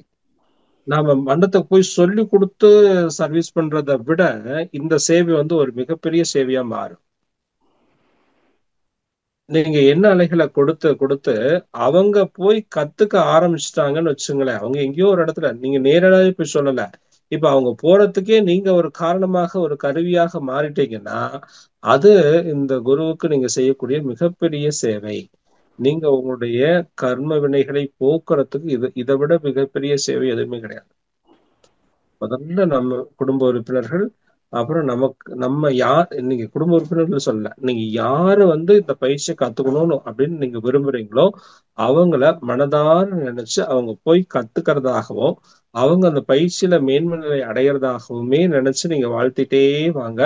இந்நேரமும் இதே வாழ்த்தை போட்டுக்கிட்டே இருக்கிறது. இப்ப நம்ம ஃப்ரீயா இருக்கிற போது இந்த வாழ்த்துக்களை போட போட போட போட அது அவங்க போய் கத்துக்கிறாங்க அப்படின்னு உங்களுக்கு ஒரு விஷயம் தெரிஞ்சதுன்னா இப்ப மகிழ்ச்சி அடையாம மாட்டோமா? அந்த மகிழ்ச்சி தான் உங்களுக்கு நிறைவை கொடுக்கும். அதுதான் நம்ம செய்யக்கூடிய மிகப்பெரிய சேவையாக இருக்கும். அதனால இப்ப நம்ம பிசிக்கலா செய்ய முடியலன்னு கவலைப்படுறதை விட மனதால இப்ப இன்னும் என்னால செய்ய முடியும் அப்படின்னு செய்யலாம். இப்ப மகிழ்ச்சி எல்லாம் ஆரம்ப காலத்துல இருக்கிற போது ஓகே, ஓடி ஓடி வேலை செஞ்சாங்க, எல்லா இடத்துக்கும் ஊரா போய் இப்ப சர்வீஸ் பண்ணாங்க. அவங்களும் ஒரு குறிப்பிட்ட காலம் ஆக ஆக என்ன பண்ணாங்க, ஆலியார்ல மட்டும் தங்கி பயிற்சி கொடுத்தாங்க. அப்புறம் அந்த ஆலியார் பயிற்சியிலையும் முழு நேர பயிற்சிகளை குறைச்சு அரை நாள் ஆக்குனாங்க. அரை நாள் 1 மணி நேரம் வச்சு, 1 மணி நேரங்கிறது 10 நிமிஷம். கடைசியா ஒரு 10 நிமிஷம் ஒரு வாழ்த்து சொல்லி சர்டிஃபிகேட் கொடுத்துட்டு போறது மட்டும்தான். அப்ப நான் கத்துக் கொடுக்குற, நான் தான் அதெல்லாம் கண்டுபிடிச்சேன், நானே சொல்லணும் அப்படின்னு விரும்பி இருந்தாருன்னா இன்னைக்கு இத்தனை பேர் வந்திருக்க மாட்டான். அவர் உணர்ந்ததை உணர்த்துறதுக்கு நிறைய ஆசிரியர்களை உருவாக்கி இதுவெல்லாம் இவங்கெல்லாம் போய் சொல்லி கொடுக்கணும் அப்படிங்கிற அளவுக்கு தயார்படுத்திட்டு பண்ணார்ல, அது மாதிரி நீங்க தயார்படுத்துங்க மனதால, எண்ணத்தால. இந்த போன வாரம் கூட நான் ஒரு இடத்துல பேசிட்டு இருக்கிற போது சொன்னாங்க, ஒரு காலத்துல சாமி ஆலியார்ல உட்கார்ந்து எல்லா அறக்கட்டளையும் நல்லா வளரணும் வளரணும் வாழ்த்தி கொண்டே இருப்பார், நேரமும் வாழ்த்திட்டே இருப்பார். அதனால எல்லா அறக்கட்டளைகளும் இன்னும் சிறப்பாக வளர்ந்தது. இன்னைக்கு அப்படி வாழ்த்துறதுக்கு ஆள் இல்லை. அப்படி வாழ்த்துறதுக்கு ஆள் இல்லாத போது என்ன ஆகுதுன்னா, இந்த அறக்கட்டளை பெருசா அந்த அறக்கட்டளை பெருசாங்கிற பேர் தான் ஓடிட்டே இருக்க ஒழிய இங்க வளர்ச்சி என்பது போட்டியாக மாறி போச்சு அப்படிங்கிற மாதிரி ஒரு இடத்துல பேசிட்டு இருந்தாங்க. அப்பதான் இந்த உணர்வு எனக்கு வந்தது. அப்ப நாம சேவை என்பது ஓடி ஓடி செய்வது மட்டும் சேவை அல்ல, ஒரு இடத்தில் இருந்து கொண்டு வாழ்த்தி கொண்டே இருப்பதுமே மிகப்பெரிய சேவை என்பதை புரிஞ்சுக்க முடிஞ்சது. அதுவே நீங்களும் ஃபாலோ பண்ணுங்க. உங்க வாழ்க்கையிலும் இன்னும் பெரிய வெற்றிகளை எல்லாம் நீங்க அடைய முடியும். வாழ்க. நன்றிகள் ஐயா. அவங்க கேட்டுட்டு இருப்பாங்க. நன்றிகள் ஐயா. அடுத்ததாக கலை அம்மா, நீங்க ஐயா கிட்ட உங்களுடைய கேள்வி கேட்கலாமா? வாழ்க வளமுடன் ஐயா. வாழ்க வளமுடன் அம்மா. வாழ்க. எனக்கு ஒரு சந்தேகம் ஐயா. தினம் நம்ம ஆலியார் ஜூம்ல வந்து காலையில 5:30 மணிக்கு 9 மைய தவம் செய்யும் போது இப்ப கொஞ்ச நாளா வந்து எனக்கு அந்த தொண்டைக்குழியில வந்து ஆகினையில போகும்போது ஏதோ திரவம் சுரக்குதுங்க ஐயா. அது அந்த ஆகினையில நிக்கும் போது மட்டும் ஒரு திரவம் வந்து நாக்குல எல்லாம் இல்ல, தொண்டைக்குழியில வருது ஒரு திரவம். அந்த திரவத்தை நான் கொஞ்சம் லேசா அப்படியே முழுங்கிடுவேன். முழுங்கினா மறுபடியும் அந்த திரவம் சுரக்குது கொஞ்சம். மற்ற சமயமெல்லாம் அதுக்கு மேல ஆகினைக்கு அப்புறம் துரியம் போகும்போதெல்லாம் அது வர்றதில்ல. அது என்ன ஆகுதுன்னு எனக்கு புரியலைங்க ஐயா. அது நல்லதா கெட்டதா, அது என்ன தியானத்துல அப்படி வருமா, அது தெரிஞ்சுக்கலாம் தான். இது வரைக்கும் ஏதோ உங்களுக்கு தொந்தரவு பண்ணலமா? பண்ணலைங்க ஐயா, இன்னும் பண்ணல. அப்பதான் விட்டுருங்க, அதை பத்தி ஏன் கவலைப்படுறீங்க? அது நம்ம உடம்புல எந்தெந்த விதத்துல அந்த உடம்பை சரிப்படுத்தி கொள்ளணுமோ அந்த விதத்துல அது சரிப்படுத்தி கொள்ளும் உங்களுடைய பயிற்சி. ஓகேங்க ஐயா. அது ஒண்ணும் உங்களுக்கு தொந்தரவு பண்ணலன்னா விட்டுட்டே இருக்கலாம், அது ஒன்னும் சிரமப்படுத்தாது. சரிங்க ஐயா. சரிங்க ஐயா, மிக்க நன்றிங்க ஐயா. வாழ்க வளமுடன் ஐயா. நன்றிங்கம்மா, நன்றி. அடுத்ததாக கவிதா கோவிந்தராஜன் அம்மா, நீங்க ஐயா கிட்ட உங்களுடைய கேள்வி ஷார்ட் அண்ட் ஸ்வீட்டா கேளுங்கம்மா. வாழ்க வளமுடன் ஐயா. ஐயா, அதாவது தினம் கர்மத்தை பண்றதா இருக்குது. திட்டி திட்டி திட்டி நம்ம தேவைக்கு ஏற்ப அவங்க செய்யலன்னா நமக்கு கோபமா வருது. அப்ப நம்ம திட்டும் போது அது கர்மமா தானே ஐயா மாறுது? ஒரு செயல் பதிவு தானே. ஆமா, அது குறைக்கணும்னு பாக்குறோம், குறைக்கவே முடியல. வேதாந்திகத்துல வந்ததுல இருந்து மனக்கவலை இல்ல. இப்போ இந்த மாதிரி நம்ம திட்டும் போது அது வந்து நமக்கே கர்மமா வருது, நல்லா தெரியுது. தெரிஞ்சும் நம்ம தேவைக்கு போது அது திட்ட வேண்டியதா இருக்குது. அதுக்கு என்னங்க? இப்ப ஏன் திட்டுறீங்கன்னு முதல்ல காரணத்தை கண்டுபிடிங்க. அந்த காரணத்துல உங்களுடைய பொறுப்பு எவ்வளவு அப்படின்னு பாருங்க. இப்போ நம்ம ஒரு விஷயத்துக்காக திட்டிகிட்டே இருப்போம், அவங்க வந்து அதை செயல்படுத்தவே மாட்டாங்க. அதை விட அதை செயல்படுத்துறதுக்கு நாம என்ன பண்ணணும்னு பாருங்க, அந்த இடத்துல நீங்க வெற்றி பெற்றலாம். ஐயா, நம்ம பண்ணவே முடியாதுன்ற சிச்சுவேஷன்ல தானே நம்ம அவங்கள நம்பி தானே இருக்கோம். அதுவே போது நமக்கு ஆட்டோமேட்டிக்கா கோவம் தானே வருது. இல்லம்மா, பண்ணவே முடியாதுங்கிறது எதுவுமே கிடையாது. நம்மளால முடியாத ஒரு விஷயம் எதுவுமே கிடையாது இல்ல. இன்னும் நான் சொல்ல போனா, பிள்ளைங்க படிக்கலையேங்கிறத கூட நம்ம திட்ட வேண்டிய அவசியம் இல்லை. நாம எழுந்து அந்த பிள்ளைகளுக்கு எப்படி சப்போர்ட் பண்ணி கொடுக்கறதுன்னு நம்ம முயற்சி பண்ணணும். இப்போ அந்த பிள்ளைகளை படிங்கன்னு சொல்றோம், அந்த பிள்ளைங்க படிக்க மாட்டேங்குது. ஏன் படிக்க முடியல அப்படிங்கறத நம்ம முதல்ல அனலைஸ் பண்ணணும். என்ன காரணத்தினால அது டைவர்ஷன் ஆகுது, அதுக்கு அந்த இடத்துல நாம எப்படி சப்போர்ட் பண்ண முடியும் அப்படின்னு பாக்குறதே ஒரு விஷயம் தானே. சரியா? இதுக்கு இன்னொரு நல்ல சைக்கலாஜிக்கல்ல ஒரு ட்ரீட்மெண்ட் என்ன தெரியுமா? அந்த மனோதத்துவ நிபுணர்கள் என்ன சொன்னாங்க, பிள்ளைங்க படிக்கல அப்படின்னா அப்ப நீங்க எதிர்த்து படிங்கிறாரு. இப்ப நம்மளாலேயே ஒரு விஷயத்த செய்ய முடியாதது அப்போ அவங்களால மட்டும் எப்படி முடியும்? நம்ம இவ்வளவு பயிற்சி செய்யறவ நம்மளாலேயே இதை ஃபாலோ பண்றதுக்கு நம்மளால முடியல. அப்போ ஒண்ணுமே தெரியாதவ மற்றவங்கனால எப்படி அதை ஃபாலோ பண்ண முடியும்? இப்படி யோசனை பண்ணி பாருங்க. அப்ப நாம முதல்ல என்ன மற்றவங்க கிட்ட எதிர்பார்க்கிறோமோ அதையெல்லாம் நாம மற்றவர்களுக்கு செய்ய முடியுதா அப்படின்னு நம்ம முதல்ல சிந்தனை செய்தாலே நம்மகிட்ட இந்த சிக்கல் வராது. இப்படி யாருக்கிட்டையும் நம்ம கோவப்பட மாட்டோம், எரிஞ்சு விட மாட்டோம். அப்ப நமக்குள்ள தெளிவு வந்துடும். இந்த தெளிவு அவங்க கிட்ட உங்ககிட்ட ஒரு மாற்றத்தை உருவாக்கும். அந்த மாற்றம் அவங்க கிட்டையும் உருவாயிடும். ஏன்னா உங்களையும் அவங்களையும் காந்தம் இணைத்து வைத்திருக்கிறது. ஒரு ஆன்மா ஒரு மாற்றத்தை விரும்பி ஏற்றுக்கொண்டதானால் அடுத்த அந்த அதே ஃப்ரீக்வன்சில யாரெல்லாம் இருக்காங்களோ அத்தனை பேர்கிட்டையும் அந்த ஃப்ரீக்வன்சி மாற்றம் உருவாகும். இதுதான் தவத்தினுடைய சிறப்பு. வாழ்க வளமுடன். அவங்க மியூட் ஆயிட்டாங்கய்யா. நன்றிகளையா. வாழ்க வளமுடன்.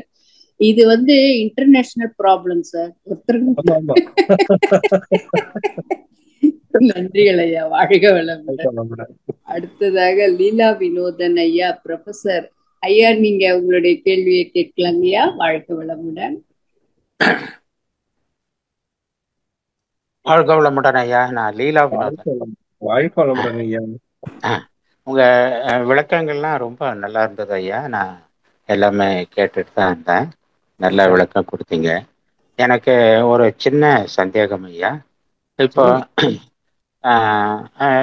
எல்லாமே அவன் செயல், அவனின்றி ஓரணும் அசையாது, எல்லாம் அவன் விதிப்படிதான் எல்லாம் இந்த பிரபஞ்சமும் நம்ம மனிதங்களும் மிருகங்களும் எல்லா செயல்களும் நடக்கின்றன அப்படின்றதான் நம்ம கான்செப்ட் எல்லாரும் சொல்லிட்டு இருக்கோம். எனக்கும் நம்பிக்கை இருக்கு. ஆனா நம்ம நாளுக்கு நாள் சமுதாயமும் ஐ மீன் நேச்சர் சரௌண்டிங்ஸ் எல்லாமே, அட்மாஸ்பியர் எல்லாமே மாசு அடைந்து கொண்டு இருக்கிறது. நம்ம மனிதனுடைய செயல்களும் ஒரு மாதிரி முன்னாடி இருந்த மாதிரி இல்லை, எல்லாமே குறுக்க எல்லாமே ஒரு மாதிரி போயிட்டு இருக்கு. அது எப்படி இந்த இறைநிலை படைத்ததனுடைய பர்பஸ் என்ன, ஆனா அதனுடைய பயணம் வேறு திசையில் சென்று கொண்டிருக்கிறது அப்படின்றதுதான் அவர் இறைநிலை எல்லாமே அவனுடைய விதிப்படி தான் நடக்குதுன்னும் போது எப்படி அந்த செயல்கள்லாம் தடுமாறி வேற டைரக்ஷன்ல போகுது அப்படின்ற கிளாரிட்டி எனக்கு இன்னும் வரல. அதுதான் உங்களா கூட ஷேர் பண்ணிக்கலாம், உங்களுடைய வியூ, உங்க தாட் எப்படி இருக்குன்னு பார்க்கலாம். எனக்கு விளங்குற அளவுக்கு நான் சொல்றேன் ஐயா. அது இறைநிலை எந்த இடத்துலயும் அது தவறாக டைவர்ஷன் ஆகி போறதுக்கு வாய்ப்பே இல்லை. அதுல இருக்கக்கூடிய அந்த பதிவுகளுடைய தாக்கம் தான் உங்களை டைவர்ட் பண்ணிட்டு போகுது. அது தன்னை தூய்மை செய்து கொள்ளறதுக்கு முயற்சி செய்யறது போது, இப்போ ஒரு விதத்துல சாதாரண பாருங்க, ஒரு எக்ஸ்ட்ரீம் லெவல்ல எந்த ஒண்ணு நல்ல செயலா இருந்தாலும் சரி, கெட்ட செயலா இருந்தாலும் சரி, ஒரு எக்ஸ்ட்ரீம் லெவலுக்கு போய் தான் அடுத்த மாற்றத்தை உருவாக்க முடியும். கரெக்டா? கரெக்ட். இப்ப எனக்கு இறைநிலைன்னா என்ன, கடவுள்னா என்ன அப்படின்ற எனக்கு என்ன வந்திருக்குன்னா, செயல் விளைவு தத்துவம் தான் கடவுள். செயல் விளைவு தத்துவம் நம்ம பரிணாம வளர்ச்சியில செயல்கள்லாம் அந்த தப்பா செஞ்சு அதனுடைய விளைவுக்கு செயலுக்கு தகுந்த மாதிரி விளைவு ஏற்பட்டு அது அந்த விளைவு கெட்டதாக நடந்து கொடுது. செயல் இது எல்லாம் அவன் செயல் என்று சொல்றதை விட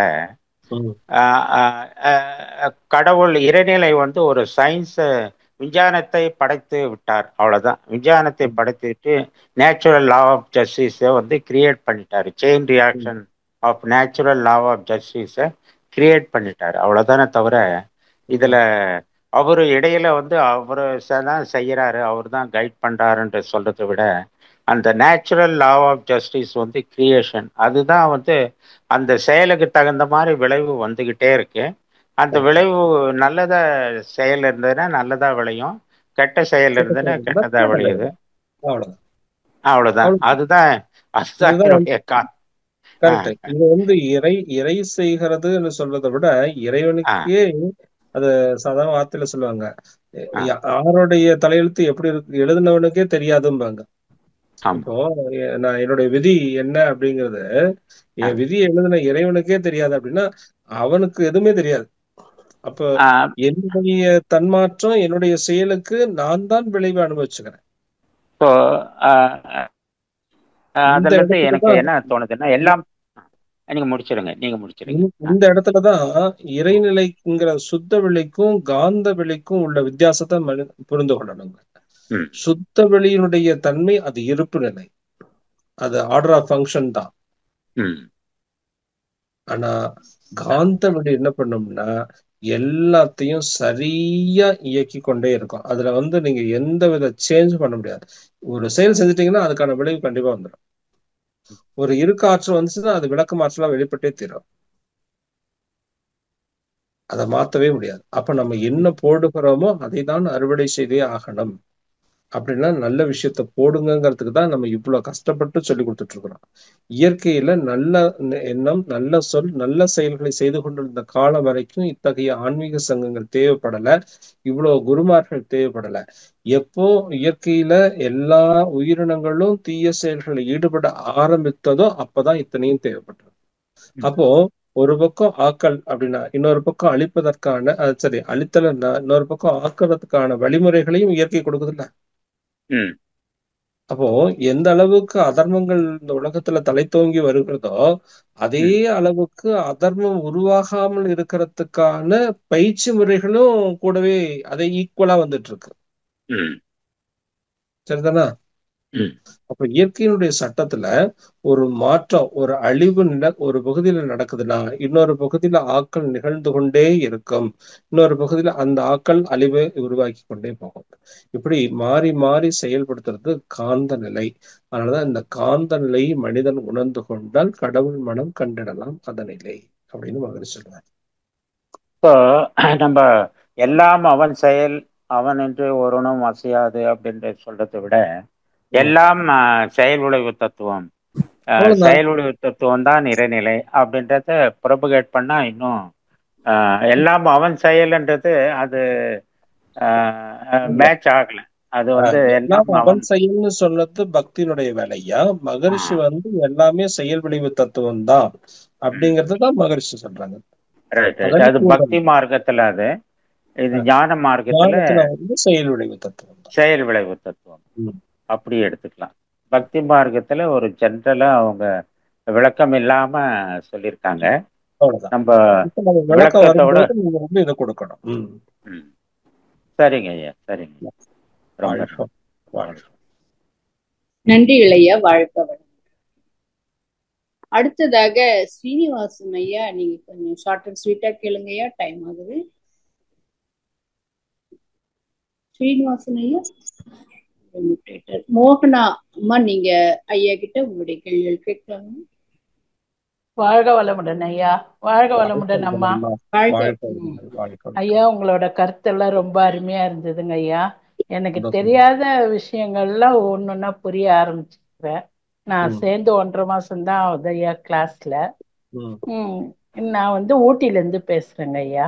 ஒரு கேள்வி ஐயா, நீங்க சொன்னீங்க அகங்காரம்ன்றது வந்து எல்லாருக்குமே இயற்கையா இருக்கிறது தானே ஐயா. இப்ப நாங்க சமையல் பண்றோம், நம்ம இன்னைக்கு ஒரு நாள் இல்லைன்னா ஐயா நான் இல்லைன்னா இது இப்படியே நின்னுதுன்ற ஒரு வார்த்தை சொல்றது கூட அகங்காரமா, இல்ல அது குடும்ப கடமைன்றது சேருங்களா ஐயா? இந்த இடத்துல கடமையை நீங்க உணர்ந்துட்டீங்கன்னா நான் இல்லைன்னா இது நடக்காதுன்னு நீங்க சொல்லவே மாட்டீங்க.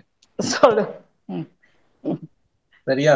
நீங்க கடமைன்னு நினைச்சிட்டு நீங்க செய்யும் போது அந்த இடத்துல நான் இல்லைன்னா இது நடக்காதுன்னு சொல்ல வேண்டிய அவசியமே வராது இல்ல. ஆமாங்க ஐயா. அப்ப அகங்காரம் வராது. சரிங்க ஐயா. அடுத்தது ஒரு கேள்விங்க ஐயா. எங்க சின்ன மாமனார் பேத்திக்கு வந்து ரொம்ப நாளா 2 வருஷமா அந்த உடல்நிலை குடல்ல சம்பந்தப்பட்டதுக்கு இன்ஜெக்ஷன் மருந்து எல்லாமே கொடுத்துட்டு இருக்கிறாங்க ஐயா. இன்னும் அவங்க தேடி வரல. இப்போ அவங்க சொல்ற வார்த்தை வந்து அவங்க தாத்தா செஞ்ச பாவத்தினாலதான் என் பேத்தி இப்போ கஷ்டப்படுறான்றாங்க ஐயா. அது வந்து உண்மையா பொய்யா? ஏன்னா ஆனா அவர் வந்து நல்ல பேரே எடுக்கலைங்க ஐயா. இவங்கள ஏமாத்தனா அவங்கள ஏமாத்தனா, அவங்க இது சொன்னாங்க அது சொன்னாங்க, அந்த மாதிரி பேர் எடுத்துதான் அவர் போயிருக்காரு. இப்ப அந்த குழந்தை கஷ்டப்படுறாங்க, 2 வருஷமா கஷ்டப்படுறாங்க. அது அவங்க சொல்லும் போது இது கர்ம வினைனாலயா இல்ல கருமையத்தினால அவளுக்கு எழுதப்பட்டதா? கர்ம வினைங்கிறது தான் கர்மயத்துல இருந்தானே இது வெளிப்படுது. அப்போ அந்த கர்மய பதிவுகளை போக்கிக்கிறதுக்கு நம்ம கிட்ட பயிற்சிகள் இருக்குமா?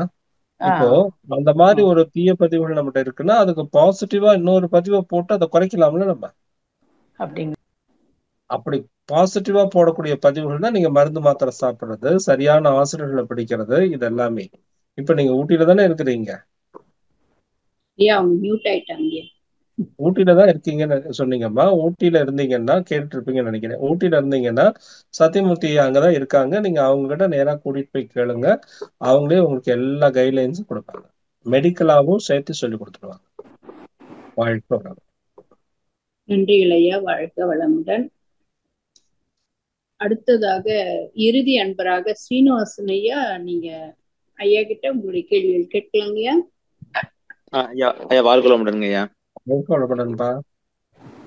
ஐயா இப்போ வந்து ஏதாவது ஒரு இது செய்யணும்னு நினைக்கிறேங்க. காலைல எக்ஸசைஸ் செய்யணும்னு நினைக்கிறேன், இல்ல வந்து என்னோட கெரியர் சம்பந்தமா ஒரு லைசன்ஸ் கிளாஸ் போகணும்னு நினைக்கிறேன். அதெல்லாம் செய்யவே முடியலங்க. அப்படியே தள்ளி தள்ளி போட்டு போயிட்டு இருக்குதுங்கய்யா. இதுக்கு வந்து என்னங்க இது பண்றது? அதாவது மனதுல வந்து ஒரு வைராக்கியம் இல்லாததுனாலயா, இல்ல இது செய்யலைன்னா பிரச்சனை வரும்னு தெரியுது, பட் இருந்தாலும் வந்து அந்த காரியங்கள் தள்ளி தள்ளி போய்கிட்டு இருக்குதுங்கய்யா? அது இல்ல, இது நமக்கு இப்போதைக்கு அவசியமா தேவைப்படல, அதனால நம்ம தள்ளி போட்டுட்டு இருக்கிறோம். இது இல்லாம நம்மளால இருக்க முடியாது அப்படின்னு நம்ம நினைச்சிட்டோம்னா செஞ்சிருவோம். கரெக்டா? இப்ப தண்ணி தாக எடுக்குது, அவசியமா தண்ணி வேணும்னு நினைச்சிட்டோம்னா எங்க இருந்தாவது ஒரு இடத்துல தண்ணியை தேடி பிடிச்சு குடிச்சிருவோம். ஆமா. இல்ல கொஞ்ச நேரம் ஆகி கூட பாத்துக்கலாம், இப்ப தேவையில்லை, தண்ணி வேணும்னு நினைச்சுக்கிறோம், தண்ணி நமக்கு இருந்தா நல்லதுன்னு நினைச்சுக்கிட்டு தண்ணி தேடிக்கிட்டு இருப்போமே ஒழிய அவசிய தேவை வராத வரைக்கும் அதனுடைய தேடுதல் வந்து நம்மகிட்ட கம்மியா தான் இருக்கும். ஓகேங்க. ஆனா அதுல வந்து பின்விளைவுகள் இருக்குதுங்க. ஏன்னா இப்ப டக்குன்னு ஒரு இது அந்த பின்விளைவுகள் வந்து இப்ப நம்ம விட்டுட்டோம்னா பின்விளைவுகள் வந்து மோசமா தானே வரும். அப்ப அதனாலதான் காலத்தை பயிர் செய்யணும்னு சொன்னாங்க. அப்ப நீங்க அந்த இடத்துல அந்த மனசு விழிப்பு நிலை தவறி மயக்க நிலைக்கு போகாம இருக்கணும்னா நீங்க உங்களுடைய பொறுப்பை உணர்ந்து கொள்ளணும், உங்களுடைய கடமைகளை புரிந்துகிட்டு அந்த கடமைகளை நம்ம செய்யணும்னு வரும்போது ஆட்டோமேட்டிக்கா வந்து எந்த இடத்துல எப்படி நீங்க உங்களை மாத்திக்கணும் அப்படிங்கிறது அது வந்து இன்பில்ட்டுங்கய்யா. ஒண்ணும் இல்ல, நீங்க ஒரு ஆபீஸ்க்கு போறீங்க, உங்க வீட்டுல இருக்கீங்க, நீங்க எங்கேயோ வெளியே போயிட்டு வர்றீங்க, ஒரு தேவையில்லாத ஒருத்தர்கிட்ட பேசிட்டு வர்றீங்கன்னு வச்சுங்க, இல்லைன்னா வீட்டுல இருக்கிறவங்களுக்கு பிடிக்காத ஒருத்தர்கிட்ட பேசிட்டு வர்றீங்கன்னு வச்சுங்களேன். யார்கிட்ட பேசிட்டு இருந்தீங்க போனு அப்படின்னு கேட்டா அடுத்த செகண்ட் நம்ம உடம்பு வேற ஒருத்தர பேரை சொல்லும், ஒரிஜினலா பேசுவார் பேரை சொல்லாது. அடுத்த செகண்ட் வேற அந்த சூழலை மாத்தி சமாளிக்கும்ல. இப்படி சமாளிக்கக்கூடிய திறன் இன்பில்ட்டா நம்ம உடம்புக்கு இருக்குது, மனசுக்கு இருக்குது. அப்ப எந்த சூழல்ல எப்படி அதை மாத்தி கொள்ளணும் அப்படிங்கிறது நமக்கு தெரியும்.